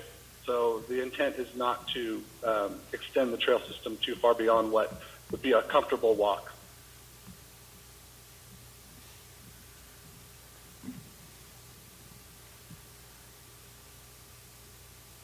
Through the chair, since we're on the site plan, Kevin, can you tell us about the road that's to the south that goes out to Cloverdale Boulevard, I think? Yeah. Yes, sir. So this is a secondary access road. This is a requirement of your fire department. Because Road A is longer than 800 feet, you're required to have a secondary access for emergency vehicles. It was originally intended to just be an emergency vehicle access, but it was decided between us and the fire department that it should be a connected road. So it is a private road. It is a secondary access out to the boulevard. Would that road be available for future development of the lots on South Cloverdale, or you don't know? Yes, it could be. It could be. I mean, it could be used as a part of an access for the development of the industrial property and the commercial site. Thanks.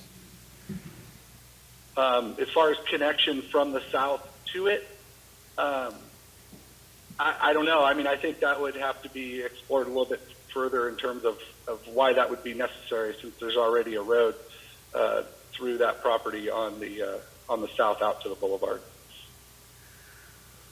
But again, these are private roads. They're not public streets. For what it's worth.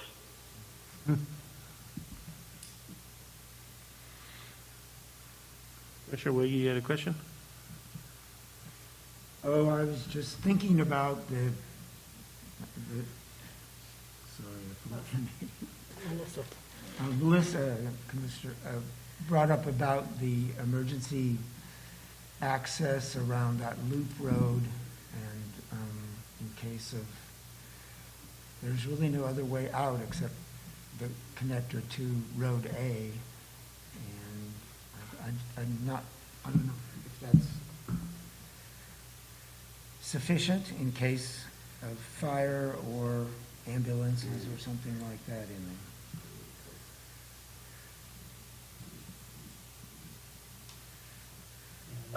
It was hard for me to hear. I'm not sure if that was a question for me. I apologize. Well, I was concerned about the emergency access on the route, on the loop road, Road B, I guess it is. Yes. Since it's a one-way, I mean, there's only It's one way in two- and out, and there are people who may not be real mobile, who may have medical conditions. It may be necessary for the fire department or some other emergency people to be there. And if, that would cause somewhat of a bottleneck. Yeah, well, and we did have this plan reviewed by the fire department. This is a 24-foot wide fire apparatus road.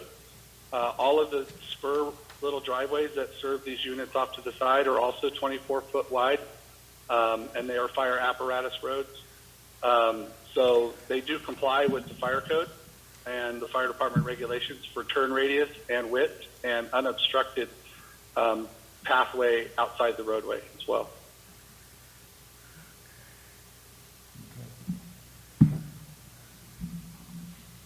It's also a distance factor. I mean, the distance from Road A to the end of the loop road is less than 800 feet. in length. So by code, this could be a cul-de-sac. I guess I was just thinking if there was like an emergency at the community center and that got kind of blocked up by emergency vehicles, how would community members be able to leave should they need? I guess that's probably the one spot that I was thinking of, that why it should require a second exit out the back of that. Like if somebody has a medical emergency. I understand looking at it in the scale, but I mean, all we have to go off of is to rely on the expertise of your fire marshal and the fire code itself. Okay. I'm not sure what other options we have or what resources we have to rely on in that instance.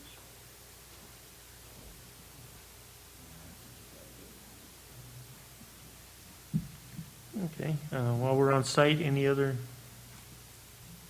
comments on layout of the buildings, property lines, anything?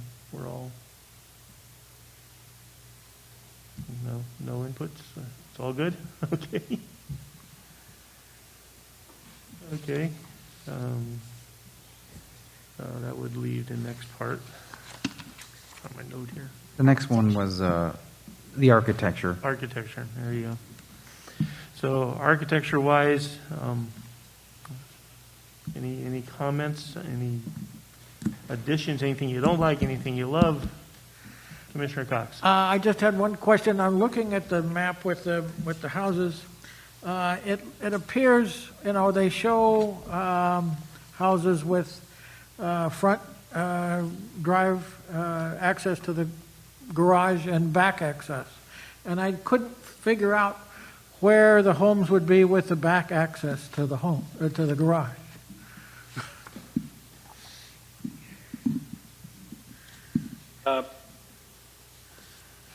Chair Shanahan, I'm happy to point that out for Commissioner Cox.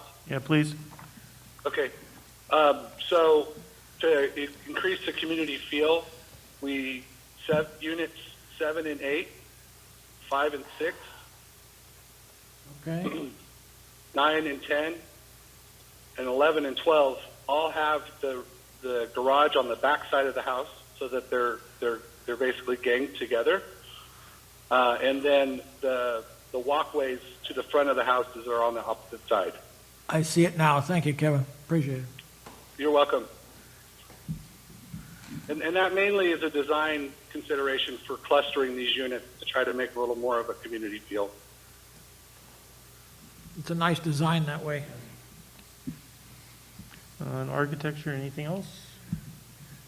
Can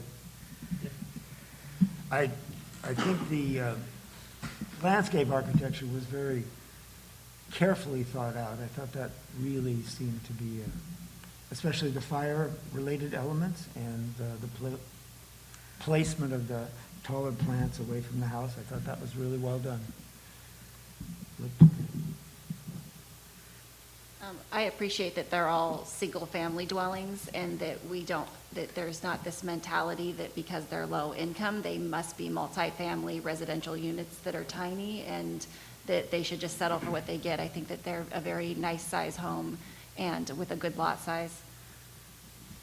And I also appreciate that a lot of thought has been put into ADA access. I had one question on the landscaping and the 5-foot area from the greenery to the homes. Is that going to be cobble or anything? What's in that area?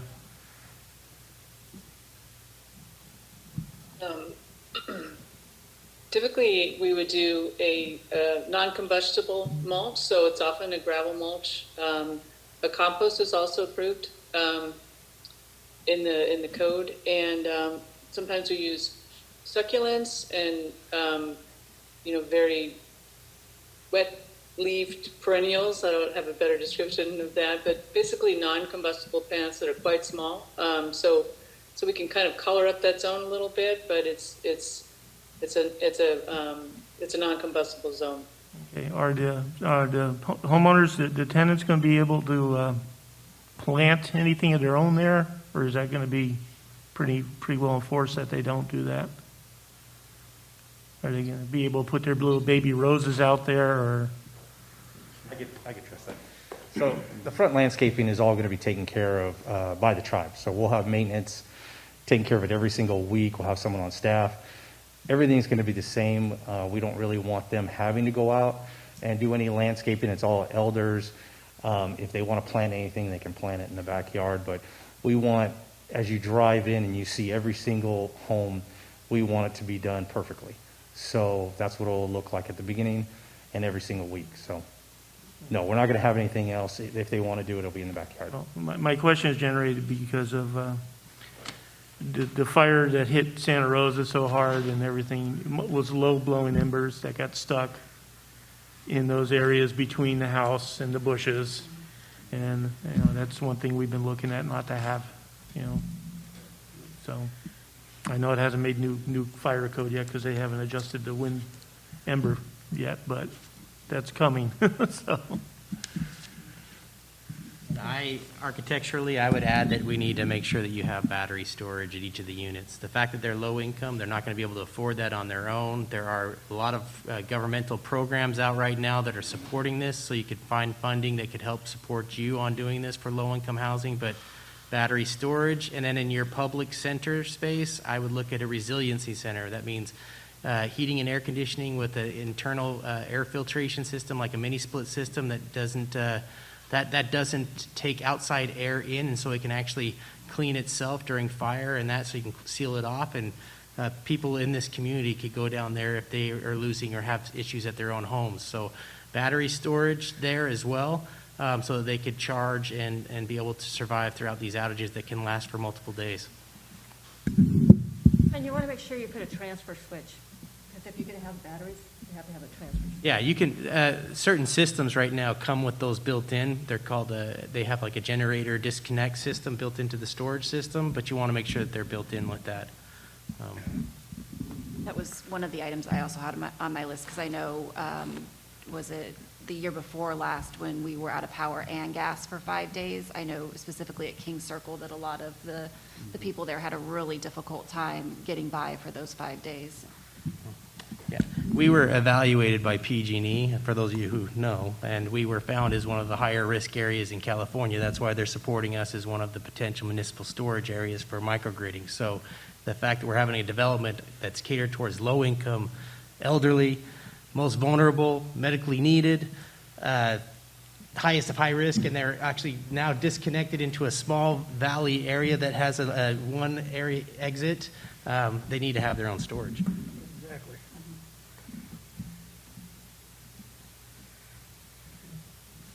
We have anything else on architecture and landscaping? I think the architecture is beautiful. It's they're very nice units. You guys did good with design, definitely. I want to get old now. So, yeah, older. Okay, next item we have is parking.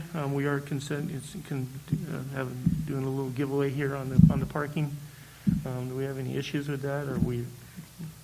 We always have issues with parking. Yeah. So.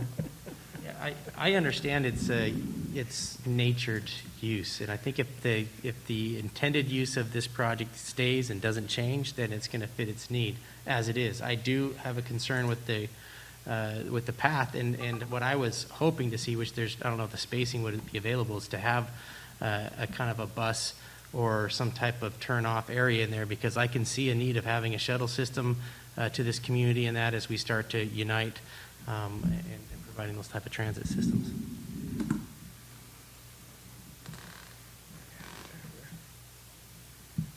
Any other comments on the parking?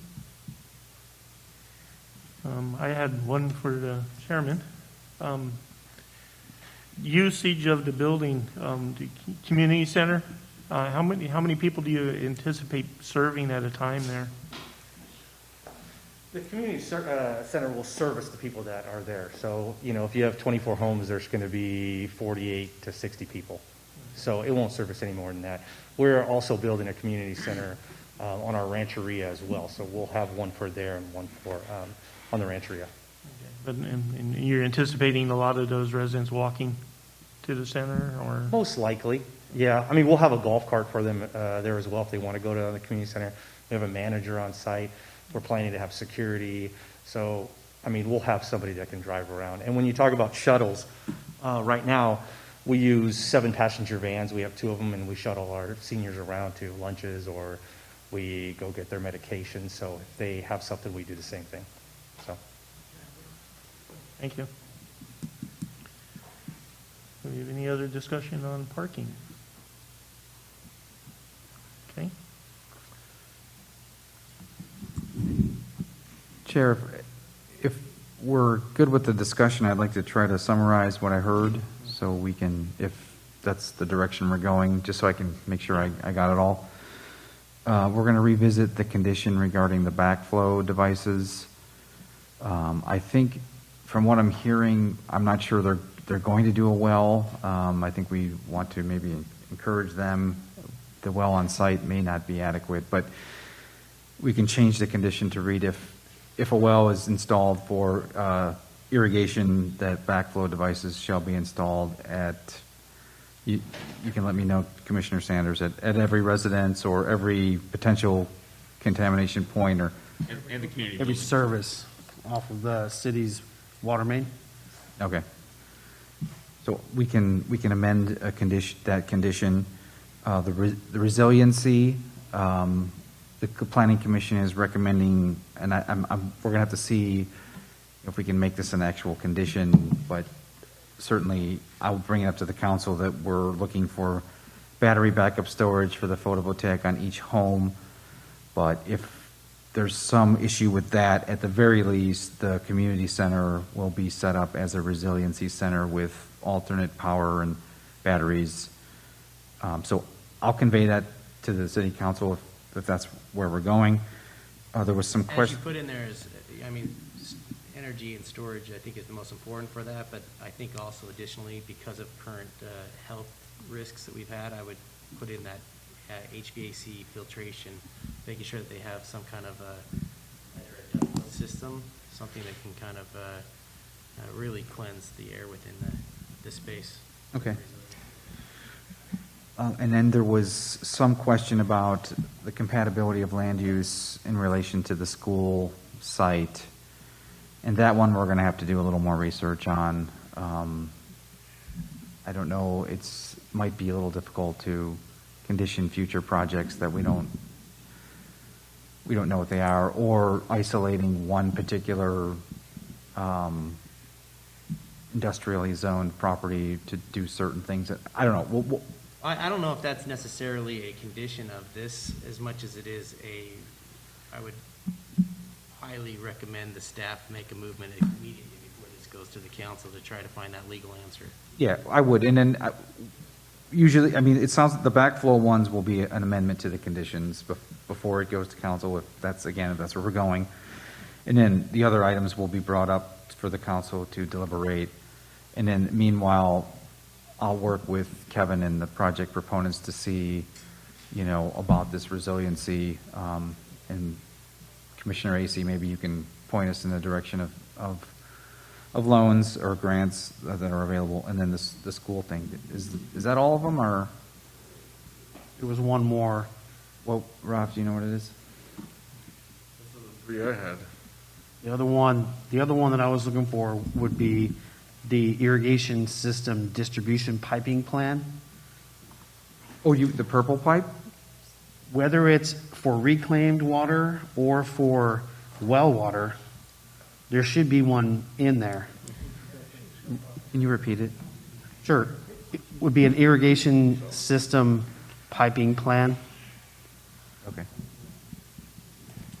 That would be suitable for reclaimed water or an irrigation well, groundwater system, either way.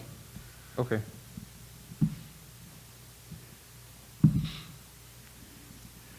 My other one is, correct me if I'm wrong, Kevin, but I think that if any project has land that goes above the 400-foot line, they need to have that trail system go from both one end to the property to the other. And I know they're trying to control the trail down below, which I'm supportive of, but they do need to put that in their plan as the trail system that's required in that. It doesn't get that, off the top of my head, it doesn't get that specific as saying, trails, but it does say that it has to be open space, which they are, preserving it for. Yeah, it doesn't, as far as, it doesn't get that specific on, what has to be built in it, just in general. It has to be left open as open space. I thought there was supposed to be a designated trail within that open space area. It has to be open and available for it, but it doesn't have to, They don't have to designate the trail they now. have to put in a trail as far as. I didn't say put in the trail, I meant designated on the plan, no? No, We don't have a trails master plan.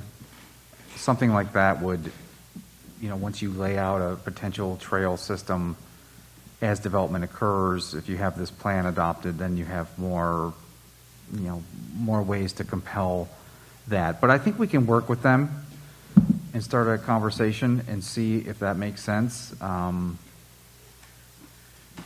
Yeah. Isn't that basically private property? It is. And what are the liability that they incur if they're going to have to put in a trail and then have non-tribal members up there going through the forest? I'm not sure that's such a great idea. Well, I will discuss it with them and see. We do have that situation in some cases where there's a public easement or something like that, but we are trying to get kind of a network going on the south end. If we can get a few more properties, we can make a larger trail system. But it's kind of a thing that we negotiate and talk to with each developer. So. My experience is I ran a trails organization in another state. It's going to happen, especially when there's trails next door to it. So you want to be able to control where your trail goes, because people are going to walk through your property. Okay, well, I wrote that down, and we'll investigate that further, and we'll make sure that the council is aware of if that's the consensus of the commission to pursue that. I'm not committing to trying to make them do it at this point, but more of a discussion about whether it's feasible or what their appetite is for something like that. Because again, we don't have a trails master plan, which would really be more of a compelling argument for us to require something like that. We do have the above 400 foot to remain open, but as Rafael said, it doesn't necessarily dictate what the use of that open is. And just to add to that a little bit, just kind of how Bumgarner's, how the Bumgarner project ended on this note was, there was a condition in there that essentially left it open-ended, that the city would continue discussions with the applicant to see if, the feasibility of installing the public trail and, ownership and maintenance of it. It just kind of left it open to that. It didn't lock them into it, but it left, the conversation open that, as that project gets closer to development, that those talks continue, and, if something can be worked out, maybe we could put in kind of that same condition, for this project, between now and the council, that just to leave that window open, and it doesn't lock them into something, but it leaves that window open, that, the Bumgarner project next door, if that one happens, and then there's a trail there, then, maybe there can be some connectivity, but. The project to the north of that, we also put that in there. Yeah. Kevin, I have a question. What is Cloverdale Unified School District, what is it zoned? Is it zoned for public institution? I believe it's half residential, half industrial. Okay. So they'll if they pursue a school, there'll be a zone change to public institutional or, yeah. I have some questions around the use of it in some of the verbiage in the conditions of approval that weren't very clear. Is now a good time for that? Yes. Okay. So I want to make sure that the interests of the tribe's elders are protected and secured. And, it just kind of said in the verbiage in the conditions of approval said 62 or older is the primary tenant, but, and now it's being discussed as 55. How, when they have other tenants and the primary tenant is no longer there and the other tenants don't qualify as 55 or older or disabled, how does that get passed on and how do those units get filled? And then also, how do they protect their seniors from just having family members come in and kind of take over and live in those units as well? Because most of our other senior developments have really strict rules around, you know, who lives there, how many days you can stay there, and are those sort of rules in place in these?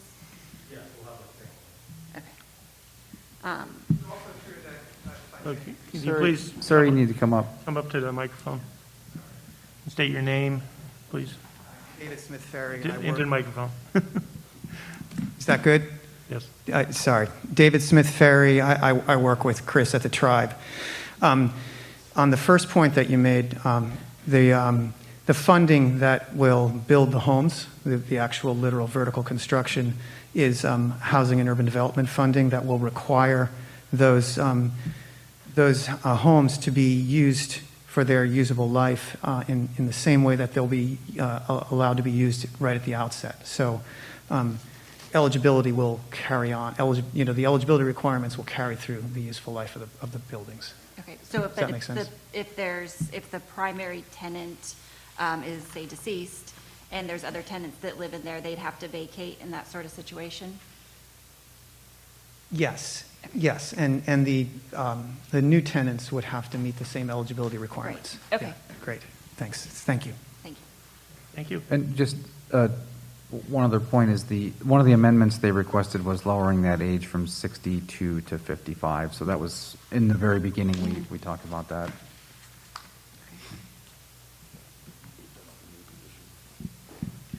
Okay, before I go any further, I'd like to open up to public comment.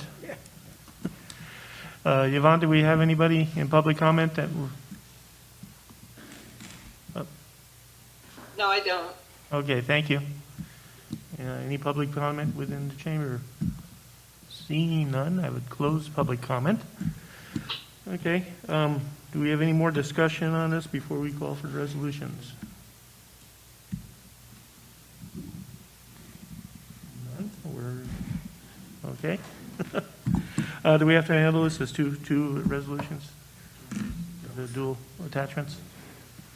Yeah, I guess just to sum up again, to refresh everybody's memory, the request is for a recommendation of approval of two separate resolutions. The first being a resolution adopting the mitigating negative declaration, or recommending adoption to the City Council, adoption of the mitigated negative declaration and mitigation monitoring and reporting program. And then the second one is for a recommendation of adoption to the City Council of the approval of the design review, general plan amendment, and adoption of an ordinance pre-zoning the properties. Okay, thank you. Okay, so do I have anybody who would like to make the motion to approve resolution attachment 1, City Council initial study negative declaration? Sure, okay. I move to... Commissioner Sanders, sorry. Yes, thank you. I move to approve the resolution of the City of Cloverdale Planning Commission recommending to the City Council that a mitigated negative declaration and mitigation monitoring and reporting program prepared in accordance with the California Environmental Quality Act be approved for the Khaale senior housing annexation and pre-zoning project on approximately 46.96 plus or minus acres of undeveloped land located at 235 Kelly Road, APN 117-040-073 and 074.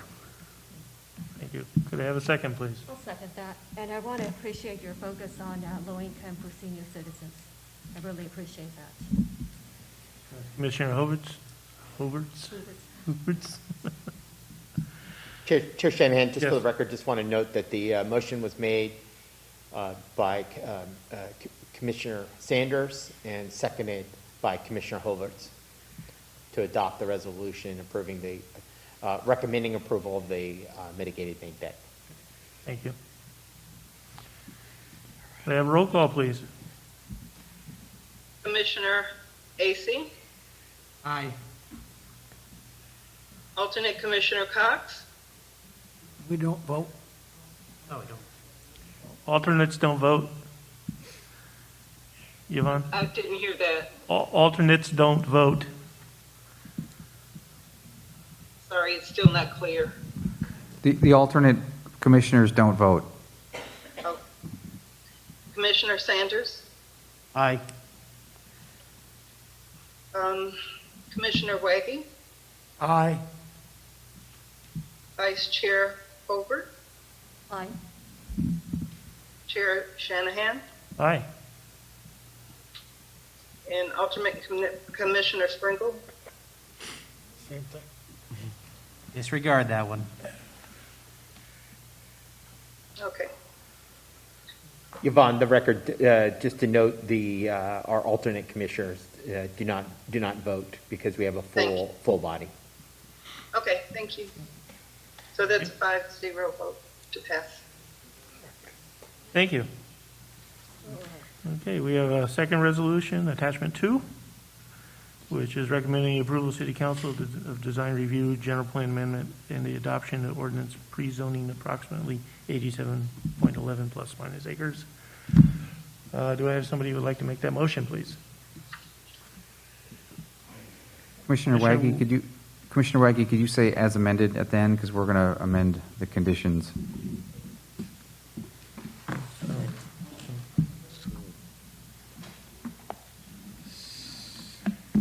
So this is a resolution. Gotta get this over here. Resolution recommending approval to the City Council of a design review, general plan amendment, and the adoption of an ordinance pre-zoning approximately 87.11 plus or minus acres of land located at 28164 Old Redwood Highway, AP, do you need the nose numbers? APN 117-040-055, 28001 Highway 101, APN 117-040-032, 235 Kelly Road, APN 117-040-073, and APNs 117-040-070-074 and -102 in the single-family residential R1, two-family residential R2, general commercial GC, and general industrial M1 zoning districts, subject to the recommended conditions of approval and amendments, included therein and the amendments. Thank you. Yes. Could I have a second, please? I second that. Okay. Commissioner Sanders. Let the record note that the second was by Commissioner Sanders. And the motion was by whom? Commissioner Waggy. Thank you. Okay, thank you. Roll call, please. Commissioner Acey? Aye. Commissioner Sanders? Aye. Commissioner Waggy? Aye. Vice Chair Hobart? Aye. And Chair Shanahan? Aye. 5-0. Thank you. And congratulations.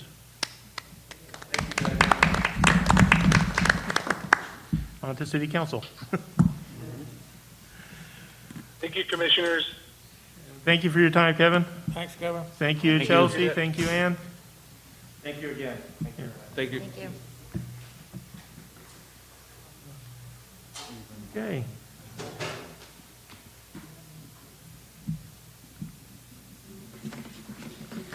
Let's on to our next item, which is resolution recommending the City Council adopt and propose a revised general plan safety element. Initial study and negative declaration is recommended. Chair, Commission members, you may remember back on June 1st, our consultant Bob Lagomarsino gave us an update on the local hazard mitigation plan and the safety element update. We are now at a point where the environmental document has been circulated. He's circulated, and he's going to go through this, so I'm not going to take too much time, but he circulated to interested parties and has gotten comments. Our request tonight is to listen to Mr. Lagomarsino's presentation, and there's a resolution if you're inclined to recommend adoption of the safety element to the city council. Rafael, do you have something else? Or no? All right, Bob, you can take it away. Before we start, I'm sorry. Bob? I will. Bob, before you start, Bob, I'm sorry, Chair has been requested that we take a brief break. So can we take a quick little 5-minute break? Okay. And then we'll be back. Okay, thank you. Sounds good. Okay, thanks. See you in 5 minutes. Okay. All right. Almost there. So we're back from recess. That actually was 5 minutes. It's pretty impressive. Recording in progress. So again, I'm Bob Lagomarsino with Lagomarsino Planning and Management. I'm the lead consultant on a team that's been working with the city for a little over a year and a half on this project. Dynamic Planning and Sciences and Pete Parkinson are my teaming partners. They're not here with me tonight, but they were key contributors to both the safety element and the local hazard mitigation plan. So, as Kevin mentioned, we did meet with you back in June. The presentation that I'm going to make tonight is, well, we took some pretty deep dives back in June. The presentation I'm doing tonight, and you can see it, correct? You can see the agenda slide? We got it, Bob. Yes. All right, good. We took a pretty deep dive. Tonight, we're going to cut to the chase and go through the essential pieces of information that you need to help you do your job tonight. We'll talk a little bit more about that. So we'll do a quick overview of the mitigation plan, then do a similar overview of the safety element, public health and safety element, and then I'll talk about some procedural requirements that run with the adoption of a general plan amendment, and then just summarize again what the Commission's action is intended to be tonight. So I like to start out any discussion of mitigation planning, and by the way, the mitigation plan really was sort of the dog that drove this process. The city acquired some funding to help prepare a mitigation plan. We as consultants responding to the RFP that the city published said, well, if you're going to do the mitigation plan, you might as well do the safety element because they're joined at the hip legally. So that's what we're doing. I'm going to talk first about the mitigation plan and then about how the safety plan follows, the safety element follows logically on it. So whenever I talk about mitigation, I like to put it in context. And that context is really a four-phase emergency management cycle that starts with mitigation, proceeds to preparedness, then to response, and then to recovery. And mitigation as the first phase is intended to prevent, it's really preventative. It's there to keep damage from occurring. I'm just fixing my screen here a little bit. In advance of events of the hazards really becoming manifest. And so it's really for before in the overall cycle, which consists of sort of before, during, and after phases. It's before and after emergencies. Preparedness, which the city has focused a lot on, particularly through the Resilient Cloverdale program, is intended to happen before emergencies to make, by definition, the community more prepared to handle the consequences of an emergency. Response happens during the emergencies. That's when everybody gets active and you start figuring out what to do in the course of an event. Recovery, again, by definition, is what happens after an emergency occurs. So that's the cycle. Mitigation, preparedness, response, and recovery, before, during, and after. We're focused on mitigation here, and here's why we're focused on it. Because the federal government in 2000 enacted the Disaster Mitigation Act, which again was intended to reduce or eliminate long-term risks, both to human life and to property as a result of natural hazards. The federal government decided to enact this requirement for all levels of government, tribal, state, local, and local includes cities and counties as well as special districts. The emphasis was on planning for disasters before they occur, largely because FEMA was getting tired of bailing communities out who hadn't really been conscientious about trying to protect themselves against the eventual damage associated with hazardous conditions. FEMA's view of the world at that point was we're going to get local governments to make wise land use decisions to avoid those problems, and the intent was to more closely link emergency management planning with local government policy, land use, and development planning.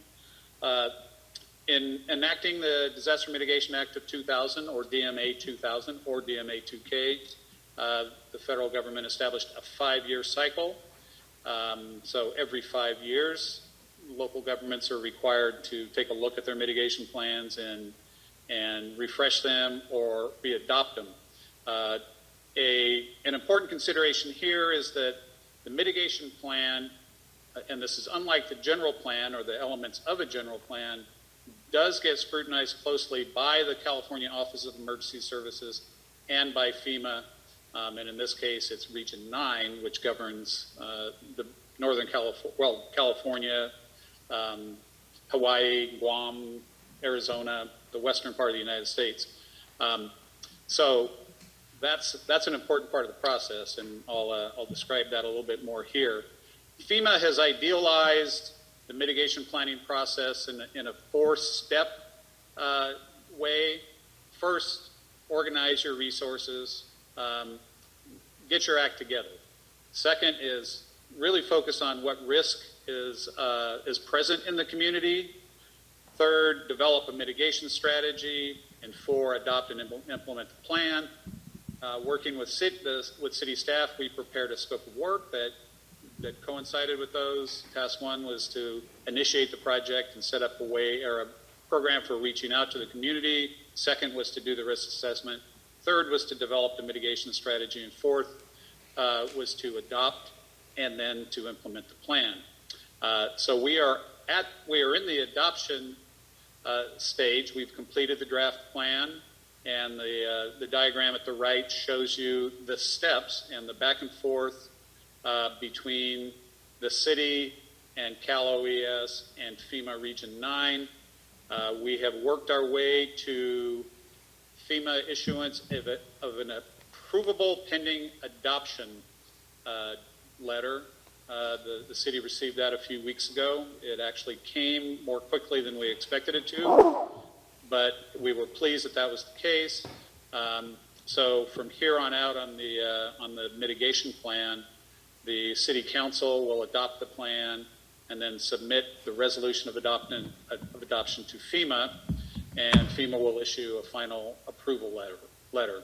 So the council is looking at an October 14th meeting to consider the mitigation plan as well as the safety element, and after that we'll go back to FEMA for approval, and then the city will establish eligibility for programs that are pretty important with respect to improvements that the city would like to make to protect itself against risk. So the first step in the process really was to identify the hazards to which Cloverdale is subject. To do that, we went back to the plans that have covered emergency management or mitigation in Cloverdale. The first of those was a planning process that Cloverdale participated in a couple of cycles ago in the mitigation planning cycle, and that was a regional, sort of super regional ABAG mitigation planning process. That process identified hazards that were important in Cloverdale, as has the Sonoma County Hazard Mitigation Plan, which the county is in the process of updating right now. And then the general plan safety element also has through time identified the most important hazards to pay attention to in Cloverdale. And those listed here: earthquakes, and that's shaking, earthquake-triggered landslides, liquefaction. We're dealing with that as a separate category here, and we'll talk a little bit more about that. Wildfire, and particularly the wildland-urban interface. We heard a little bit about that in under the last agenda item. Flooding and landslides. So when we started out this planning process, we knew that there were things that we had to address in addition to those hazards, and specifically climate change, drought, and in the case of Cloverdale, because it's a very important local issue, localized flooding and drainage. And then in the course of our commencing with this project, COVID-19 emerged, and we decided that we would fold that into the plan so that so as to recognize its importance, its consequence in the community. And I will tell you, this is an anecdotal aside, when I put the suit pants on that I have today, I found a receipt from Cloverdale, the Cloverdale Ace Hardware from February 28th, 2020 for some Purell hand sanitizer. That's when I was in town for one of the Cloverdale, Resilient Cloverdale meetings. So that shows you how little I've been wearing my suits recently. So part of what one of the things we did here, and this really is connected with some of the challenges we encountered during COVID, was that we published a community survey and distributed it in a number of different ways, announcements about it in a number of different ways. It was all conducted online. But one of the things we wanted to find out was what was important, or what concerns did the community have with respect to the hazards I just listed. And you can see here the results, the far right column, the citywide responses. 91.4% of the respondents were either concerned or very concerned about wildfire. And understandably, 86.6% were concerned about the health pandemic. Then it sort of cascades down. Drought was a big issue. Climate change. One thing to point out here is that both summer and winter weather were cited. We have assumed that climate change was really what was driving that. So we're focusing on climate change and its effects on other aspects of natural risk or natural hazards. Then you keep going down, geological hazards, flooding, dam failure, not really an issue in Cloverdale.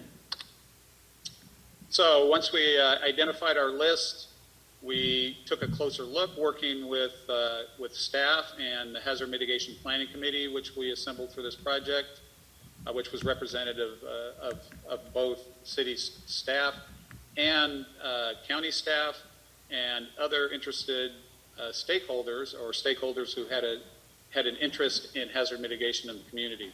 So we looked at several categories to come up with a composite risk factor. We looked at the probability of the hazard affecting Cloverdale, the potential impact that hazard would have, the spatial extent, how much of the city would be affected given a certain type of event, what the warning time would be, and what the duration would be.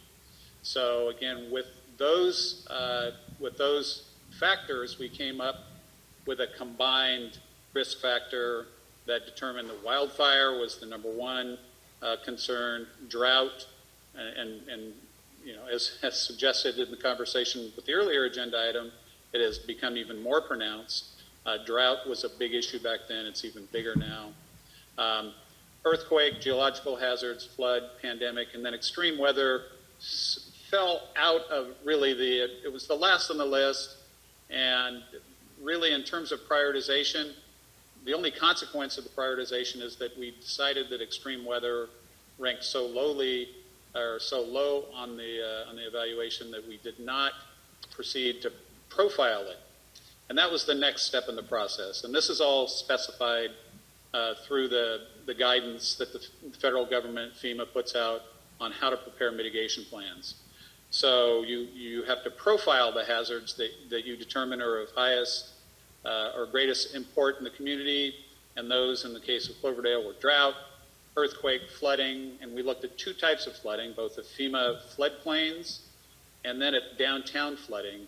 And that was the unique local hazard that we added to the mix because of the condition of some of the older drainage infrastructure or flood control infrastructure in the city has really left parts of downtown very vulnerable, and we want to do something about that moving forward. The city wants to do something about that moving forward.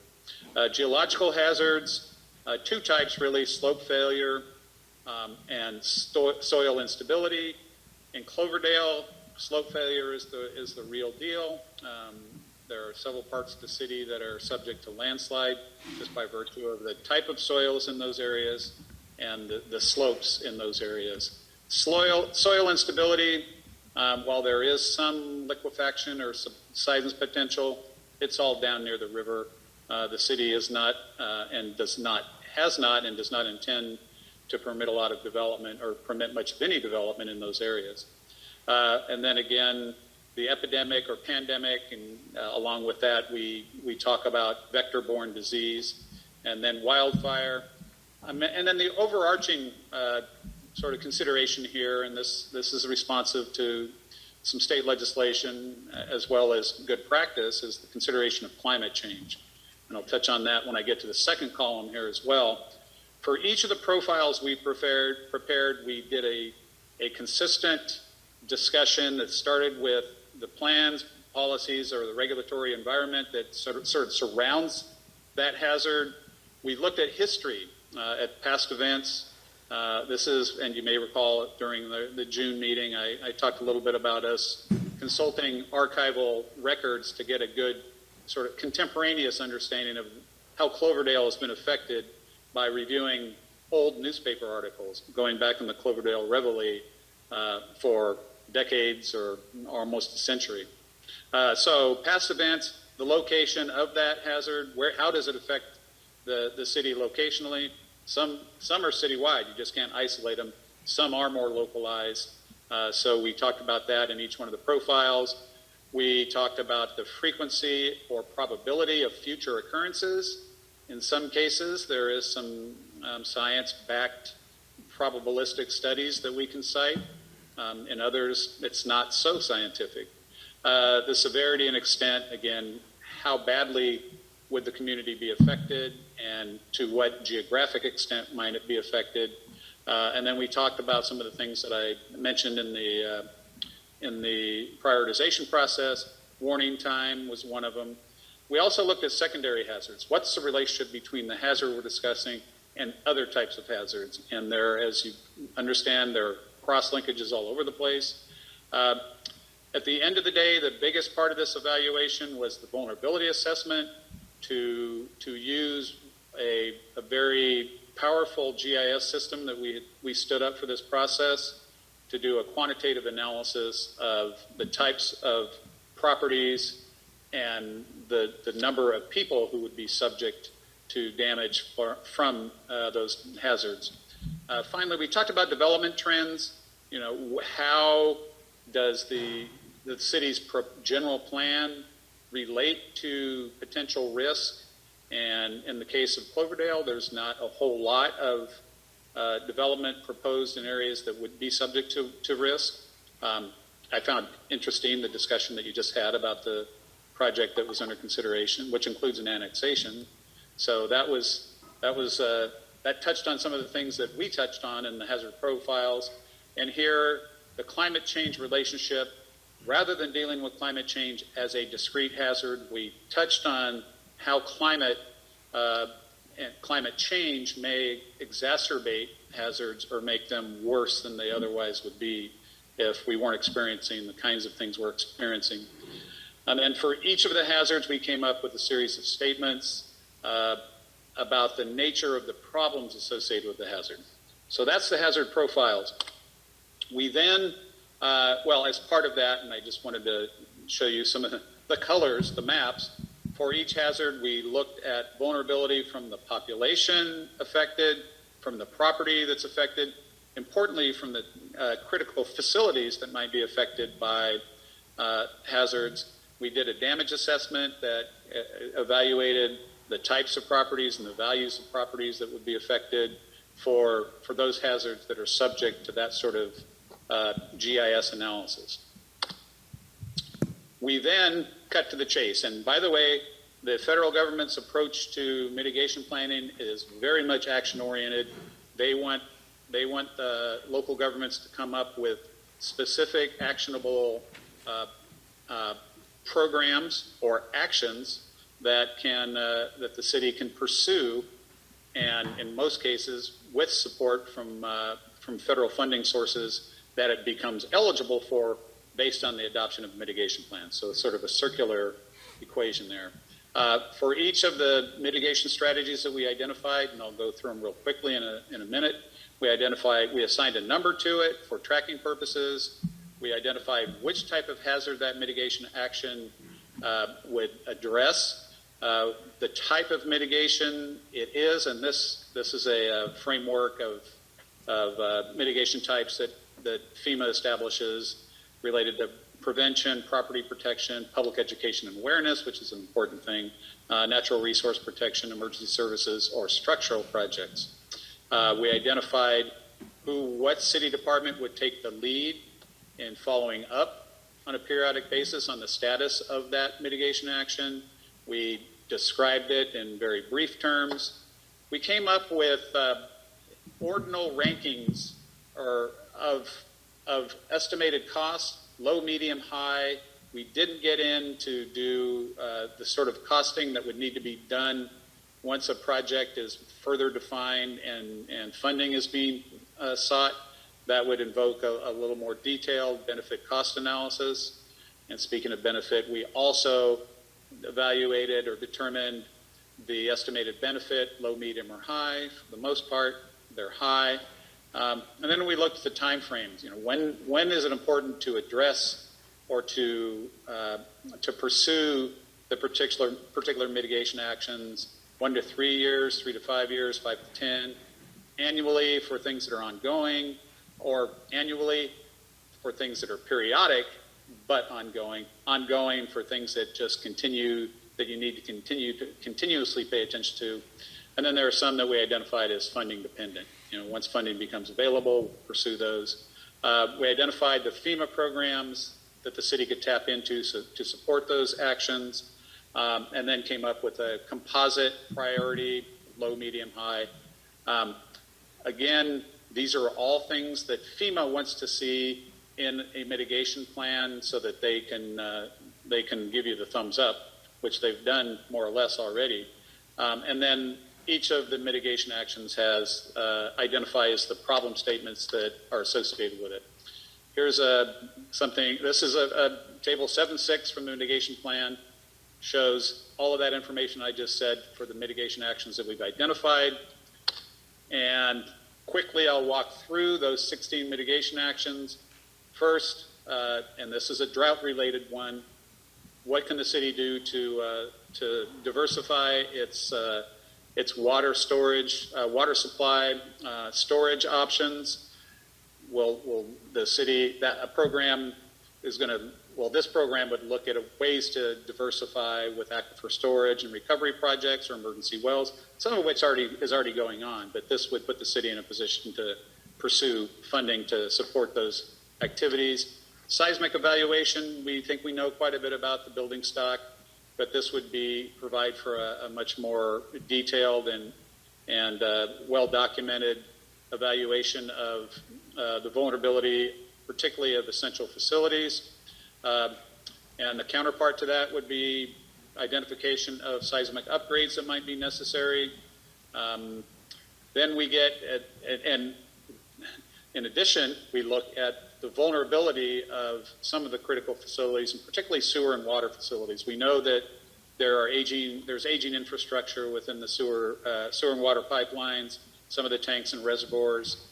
So this would kind of go hand in hand with the city's capital improvement program to identify what those vulnerabilities are. The downtown stormwater flood reduction, this really gets at the captured creek that runs under downtown. and pursuing funding to support some preliminary design that's already been identified to lessen the vulnerability of the city to some of the creeks that are coming into town from the west, to minimize damage associated with that localized flooding. The levee fortification, this really has to do with some of the public facilities that I think you're already aware are subject to damage from breaches in the levees, because it's already happened. The airport, the water treatment plant, the wastewater treatment plant, all are protected by levees. This program, in part, would enroll the levees in the Army Corps Flood Control and Coastal Emergency Act program, PL 8499. The associated with the downtown flooding protection is the possibility of creating a larger detention basin on the western edge of the city. This is something that the city has also had preliminary design work done on. This is not one of the higher priority projects, but it's something that we wanted to get into the books. So in case funding became available or it became more urgent, we could pursue that. Slope stabilization in the areas where we know there's landslide vulnerability and there are pockets of such vulnerability around the city. We would look at working with private property owners to fortify or stabilize unstable slopes. The next few actions really get to broader measures that would apply to multiple hazards. First, and some of these have already occurred, I think, is the acquisition of some backup generators in the city. As a result of the PSPS a couple years ago, the city became aware of how vulnerable energy supply can be. It's certainly a big issue throughout California, but it's a tangible issue in Cloverdale. So backup generators is part of the solution. An emergency alert warning system. The city already participates in some systems, but this would call for some enhancements. And again, this was very high on the list of priorities that came out of the survey that we conducted of city residents. Another multi-hazard emergency shelter, evacuation centers. Let's ensure that the city has ample space to care for its own vulnerable populations, but also for people who might be getting evacuated from elsewhere. This is something where the city would coordinate with the county to pursue funding jointly, most likely, as well as with the Citrus Fair. And I think the Citrus Fair has been very active or proactive in pursuing funding to fortify its capacity to help out. The emergency operations plan update, Kevin or the city manager may be able to speak to this. I think this may already have been done. The EOP has been adopted, but this would account for perhaps an update of that a couple years down the road. Participation in the Sonoma County Emergency Independence Program, Energy Independence Program. This is something that's been on the books. This would help. This program action would help publicize the availability of that program for city property owners. Hazard information, again, residents want to make sure that they're aware of what's going on. The city is eligible for funding to support, get the word out efforts, whatever they might be. The WUI evaluation, the Wildland Urban Interface evaluation has become very topical. We heard several references to WUI. WUI is not something that's for which there's an easy, combination of factors that can be combined or can be assembled to really understand where the line is. And the line, becomes a little bit blurred in this day and age when you combine it with some of the climate-related complications that we're encountering. And Sonoma County has certainly been affected by those in the last several years. And then finally, the WUI fuel management defensible space. We want to do whatever we can to both help the city manage the areas that it has control of, and then to work with the county to help property owners do the same. And this is things like fuel reduction in areas where fire fuel might have been growing over the years. So that's it for the dog. Now I want to get to the tail, which is really the focus of your responsibility tonight, and that's the public health and safety element. State law requires that every local government in California maintain a general plan that has 7 or 7.5 mandated elements. The safety element is one of those. I say 7.5 because the environmental justice element can either be a standalone element, or it can be the content required by the environmental justice element can be covered throughout the plan. So the Cloverdale general plan right now has 7 elements: land use, actually it has 8: land use, circulation, noise, parks and rec, conservation, design and open space, urban lighting, public health and safety, and the housing element. The housing element, I'm not sure if you've commenced with that yet, but the housing element is the one explicitly tied to an adoption cycle element in the general plan, and you have to do that every 8 years to demonstrate that you're meeting your housing demand. So the safety element requirements, the letter of the law, which is Government Code 65302G, is geologic hazards, which is seismic, slope instability, subsidence, liquefaction, the things that I mentioned, flooding, wildland and urban fires, and climate adaptation and resilience is a fairly newly added aspect of what's required in safety elements, and I'll cover the legislation that requires that. There is generally no statutory time frame except with the way the state legislature has linked the safety element and the mitigation plan with other elements, and specifically the housing element. And there is really very limited state oversight. Again, I'll cover some of that. There is no federal oversight of the safety element. So this is something that's purely an animal of state law, rolls up to, it trickles down from state statutes, actually. So, important legislation, AB 2140 in 2006. Somebody got the bright idea that since the federal government was requiring mitigation plans, those mitigation plans ought to be linked with safety elements. It's a great idea. It's a little bit, AB 2140 was a little wishy-washy with how they envisioned it actually happening. What's happened most often in response to the requirement is incorporation by reference. But in the case of the city of Cloverdale, the commitment was made to redo, to take a comprehensive look at the safety element at the same time it was doing the mitigation plan. So it's more than just a token gesture. AB 1241 in 2012 started creeping into the fire hazard issue. Again, major consideration these days in the state of California. And here's one of the areas where the state actually exercises some oversight, and that is through the State Board of Forestry and Fire Protection, review and recommendation for safety elements. And that process really is run through CAL FIRE. I've been working with CAL FIRE on the city's draft safety element, and I'll talk a little bit more about that in a few minutes. SB 375 introduced climate adaptation and resilience to the equation, and here's another linkage with the mitigation plan. The treatment of those issues was triggered by the next revision of the local hazard mitigation plan. Since we were doing them at the same time, that was no big deal.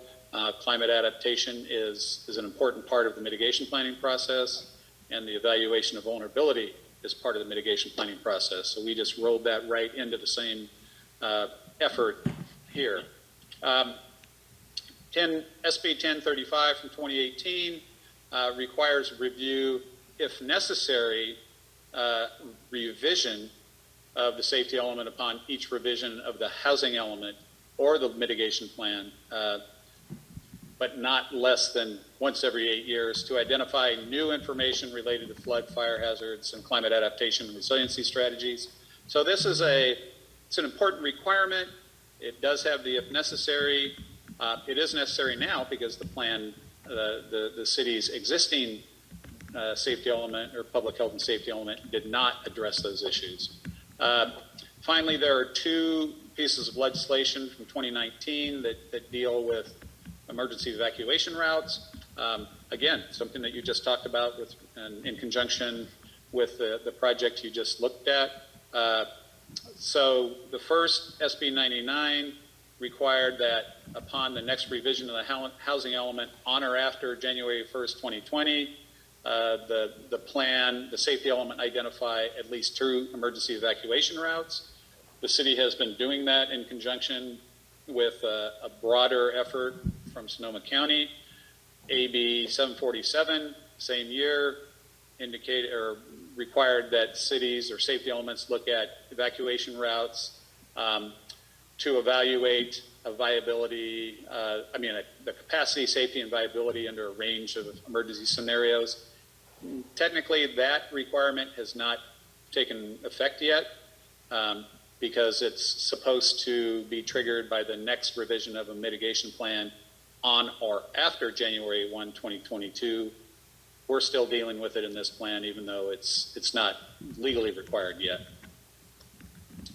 So in Cloverdale, the public health and safety element consists of 2 documents, or it's spread out through 2 documents. One is the general plan background report, and the other is the general plan or the policy document of the general plan.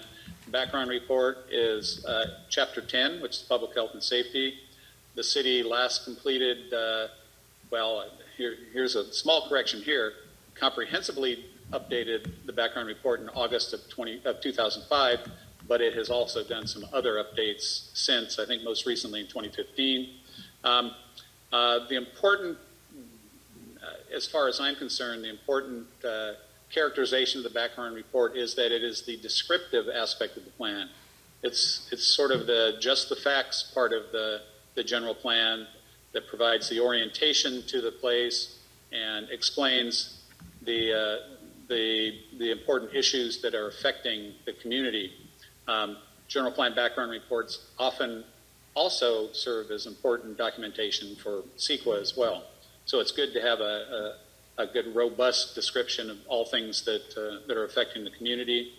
In the case of the existing general plan background report, it covered pretty much everything the mitigation plan covers, but we've added a few separate items that are not natural hazard related, and that's hazardous materials and transportation safety. So we're addressing those in addition to all of the other things that we covered in the mitigation plan. The policy document itself, which is the prescriptive part of the general plan public health and safety element, is Chapter 8 of the policy document.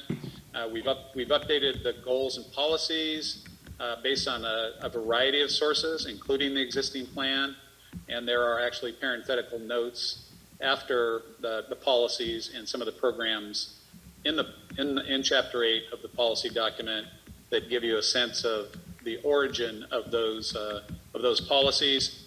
The intent is to strip those out for council adoption, because once the plan is, or after council adoption, because once the plan is adopted, it's sort of immaterial where those policies originated because they become the policies. And then the implementation programs, the general plan is intended to, in addition to being an important policy touchstone, to be action-oriented as well. So the implementation programs essentially mirror the mitigation actions from the mitigation plan, with one exception that I'll point out on this next. The background report, I already mentioned this. Drought, earthquake, flooding, geological hazards, epidemic, pandemic, wildfire, all mirroring what we did for the mitigation plan. Separate sections on hazardous materials, the nature of hazardous materials, where they're stored, what the history is of a few of the major sites where hazardous materials have been stored or processed in the past. And then transportation safety, which is about equally, well, not quite equally split between airport safety and evacuation. And the evacuation aspect of it really consists of the definition of the evacuation zones that the city did in conjunction with Sonoma County, as did all the other cities in the county, and an evacuation zone map that defines the geography. And there's a table in the evacuation plan that the city has been working on that indicates both primary and secondary evacuation from each of the 6 sub-areas identified in the city. So the policy document, goals and policies, we have goals that address just general community safety and emergency management. That's where we have placed a lot of the sort of emergency management, the good practice policies. Then we talk about climate adaptation and drought resilience. Again, because it's a good idea and because it's responsive to relatively new statutory requirements. Wildland and urban fire, flooding and drainage, hazardous materials and waste, airport safety, and finally, disease, epidemic, and pandemic. I had to point out one policy that was left hanging in the document. Those of you who've gone through things carefully might have noticed that policy PS16, which addresses evacuation zones and routes, ended up with the word "to," and what it should have said: all areas of Cloverdale must have at least 2 evacuation routes, primary and secondary, for each identified evacuation zone. So the implementation programs, I talked about those with the mitigation plan. All of those are the same, and then we added one more having to do with maintaining a hazardous materials inventory so that the city is smart about what's being done where, what's being stored where. And so that is the only new aspect of the of the program side of the policy document. Finally, well, not finally, but I want to talk a little bit about the procedural requirements. First, the safety element, or the public health and safety element in the case of Cloverdale, is a general plan amendment. According to state law, any amendment needs to run through the Planning Commission, and the Commission is obliged to make a written recommendation to the City Council. That resides in the Government Code, Section 65-354. For the Local Hazard Mitigation Plan, the Commission does not have a formal role, and this is largely because federal statutes, which apply nationwide, don't dip down to the level of secondary advisory bodies. And in California, of course, planning commissions are essential features of how planning is done. So, but the commission is not required to take a formal action on the mitigation plan, which is why in the resolution of adoption there is not a specific reference to doing so. CEQA, you spent a little bit of time with the previous agenda item talking about the initial study and mitigated negative declaration. In the case of the mitigation plan and health and safety element, we concluded that there will be no physical change in the environment resulting from the adoption or approval of either the mitigation plan or the safety element. So we opted to prepare an initial study and negative declaration with no mitigation because we concluded that there would be no physical change in the environment. We distributed that IS-ND to the state clearinghouse, which in turn distributed it to a lot of state stakeholder agencies. We received no comments, and no commission action is required. The council will, in its adoption resolution, recognize what I just described.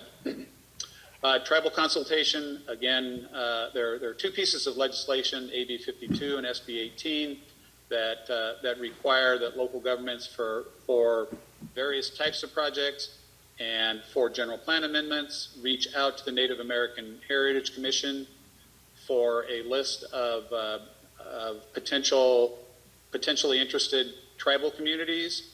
We did that.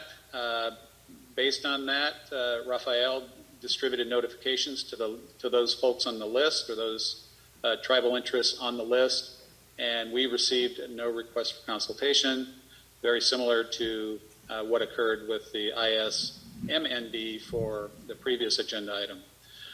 Finally, I wanted to update you on the status of the Board of Forestry and Fire Protection Review, which was the requirement for which was established with AB 1241, which I described earlier.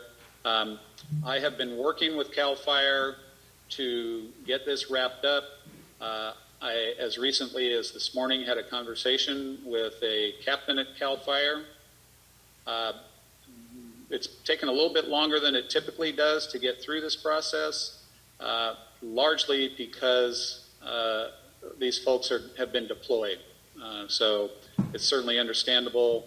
And in the case of our reviewer, just anecdotally, he informed me that he had last Friday been on a 24-hour deployment, 23 of which he was on the fire line fighting the Caldor fire. So we will, when we get to, we will be going to the commission, to the council with an update on that, on the status of their review, and if any recommendations for changes to the draft plan result, we will inform the council of those. So with that, I open it up for questions and comments, and thank you. Thank you. Commissioners have any questions? I think you answered all mine.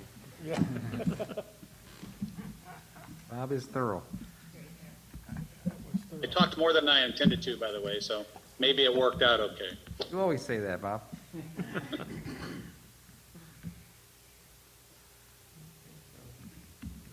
No, nothing, huh? I've got something. Commissioner Waggy? This is in the background report having to do with drought. And it goes on and talks quite a bit about the something might be happening at Potter Valley, although it doesn't seem to be clear what's happening at Potter Valley. And this is on page 325 of the whole thing, the agenda. It said, given the city's secure supply of surface water from the Russian River, Cloverdale's population, even with projected growth, is not expected to be vulnerable probably to water supply limitations due to drought conditions, and drought is not expected to hinder growth. Also, no significant life or health impacts are anticipated as a result of drought, as described above. However, unforeseen changes in the operation of the Potter Valley project could affect the city's water supply and its vulnerability to drought conditions. And we just kind of left it hanging there. And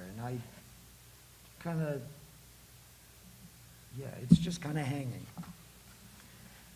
I don't know, anybody really knows what's happening with the Potter Valley thing in any kind of detail, but it seems like a little bit more flesh could be added to that statement. Like, if they cut the river flow down to 25%, then what is that going to do to Cloverdale? And I don't know, and I'm not. Yeah, it's been. I believe at this point it's inevitable right now that that PG&E is pulling out of the Scotts Valley Dam, and that there is nobody currently set to take that on, and that the dam is going to be taken out. I had actually written down at one point, I didn't bring it with me, but the amount of water that is diverted from there to Mendocino, and it was a pretty significant impact overall to what trickles down to the Russian River and to us primarily. It should, I think you're right, it should be a concern. I don't know if you can put a pipeline into Lake Sonoma or something like Brought that. up years ago. But it was brought up years ago. Anyway, I just,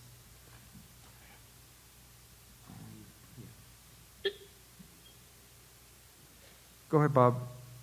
Well, this is, in the iterations of the background report chapter that we've done, there has been some evolution of the status of the Potter Valley scenario, and it really was a challenge to try to to just summarily characterize what was going on without stepping down a slippery slope that probably would have involved speculation about policy outcomes or process outcomes that for the background report, as I mentioned, was a descriptive sort of a just the facts sort of treatment, and it was a snapshot in time. I frankly have not checked recently to see how the process has moved on from what we described in the background report. I think probably importantly, if you look at that descriptive baseline as the signal to some sort of action, we have used it to identify the mitigation actions related to helping to secure the water supply and water supply storage facilities against drought-related vulnerability.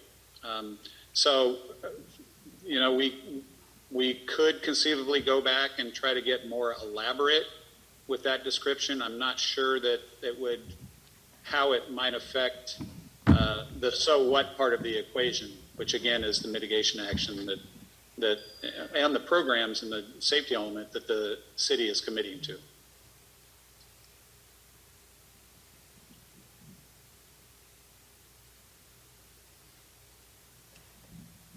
well, I'm not sure if I don't really have a suggestion. It just seemed not complete. Yeah, you almost need a whole other category on human influence on us as well, beyond climate change and other. But the human influence could be a dramatic emergent. And maybe some contingency planning might be in order to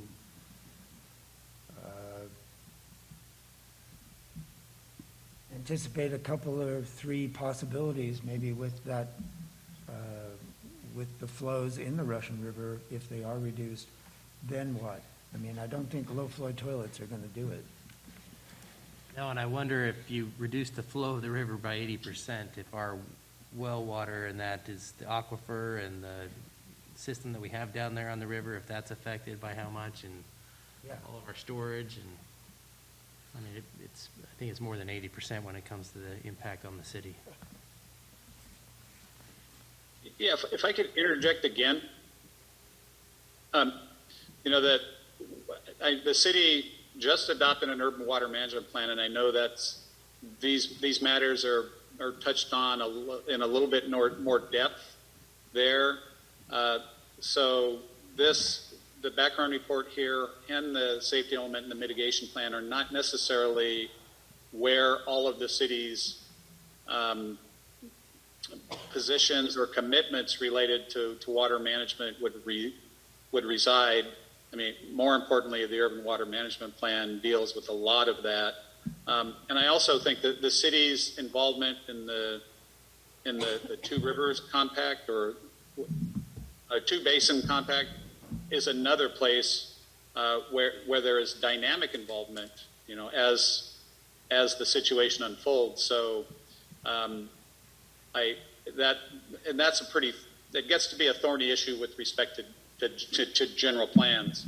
What is a sufficient characterization of city policy, understanding that some things are dynamic and you have to adopt the general plan and in this case, the public health and safety element at a point in time where things may not be settled. And as I think, as you remarked earlier, it doesn't seem complete, and that's because it's not complete, or it wasn't complete at the point that we were writing that description of the status. Anything else from commissioners? Yvonne, I have to open up the public comment. Do we have any hands raised?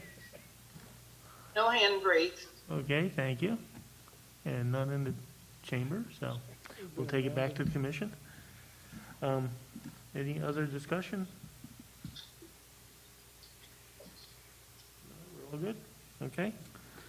Chair, I did provide a revised resolution. Yeah, that's just, Yeah. so we all have a copy of the revised resolution. Okay, somebody please make the motion.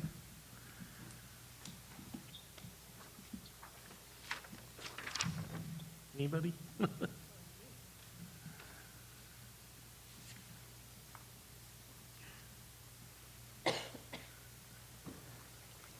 I recommend that the commission pass the resolution number XYZ 2021, is that correct?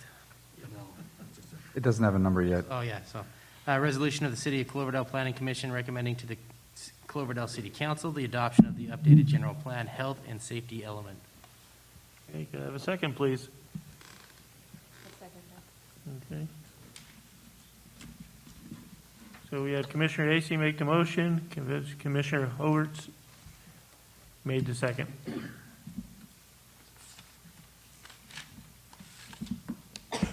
Roll call, please. Yes, I'm sorry, I didn't hear the motion maker or the second. Motion was Commissioner Acey, the second was Commissioner Howards. Okay. Commissioner Acey? Aye. Commissioner Sanders? Aye. Commissioner Waggy? Aye. Vice Chair Hobart? Aye. And Chair Shanahan? Aye. Thank you. I'm zero. Thank you. Moves us on to other business, which we have none, which takes us to planners report communications. Chair, I'll be brief tonight. Our next meeting Thank is... you, Bob.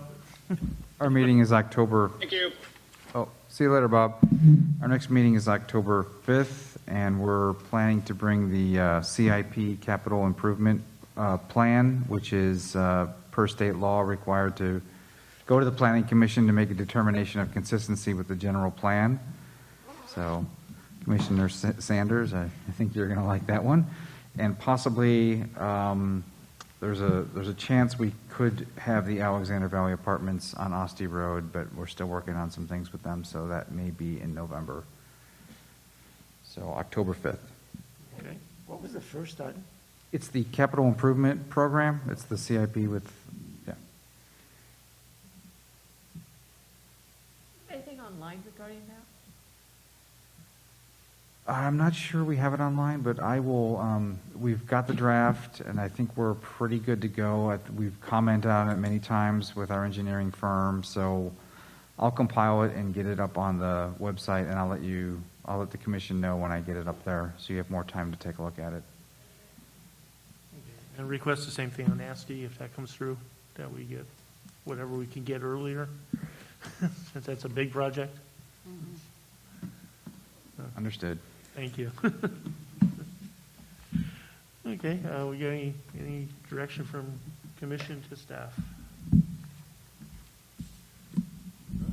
Thank you for all your hard work. Yes, It's a thank lot, you. especially right now with your staffing. And thanks for David for sitting in on the city clerk. It was, you got to have someone down there to do the stuff. And thanks to you, Yvonne. We needed your help tonight. Okay, well, thank you everybody for staying up and for getting through this one. It's a long one. And we will adjourn to our next meeting, October 5th.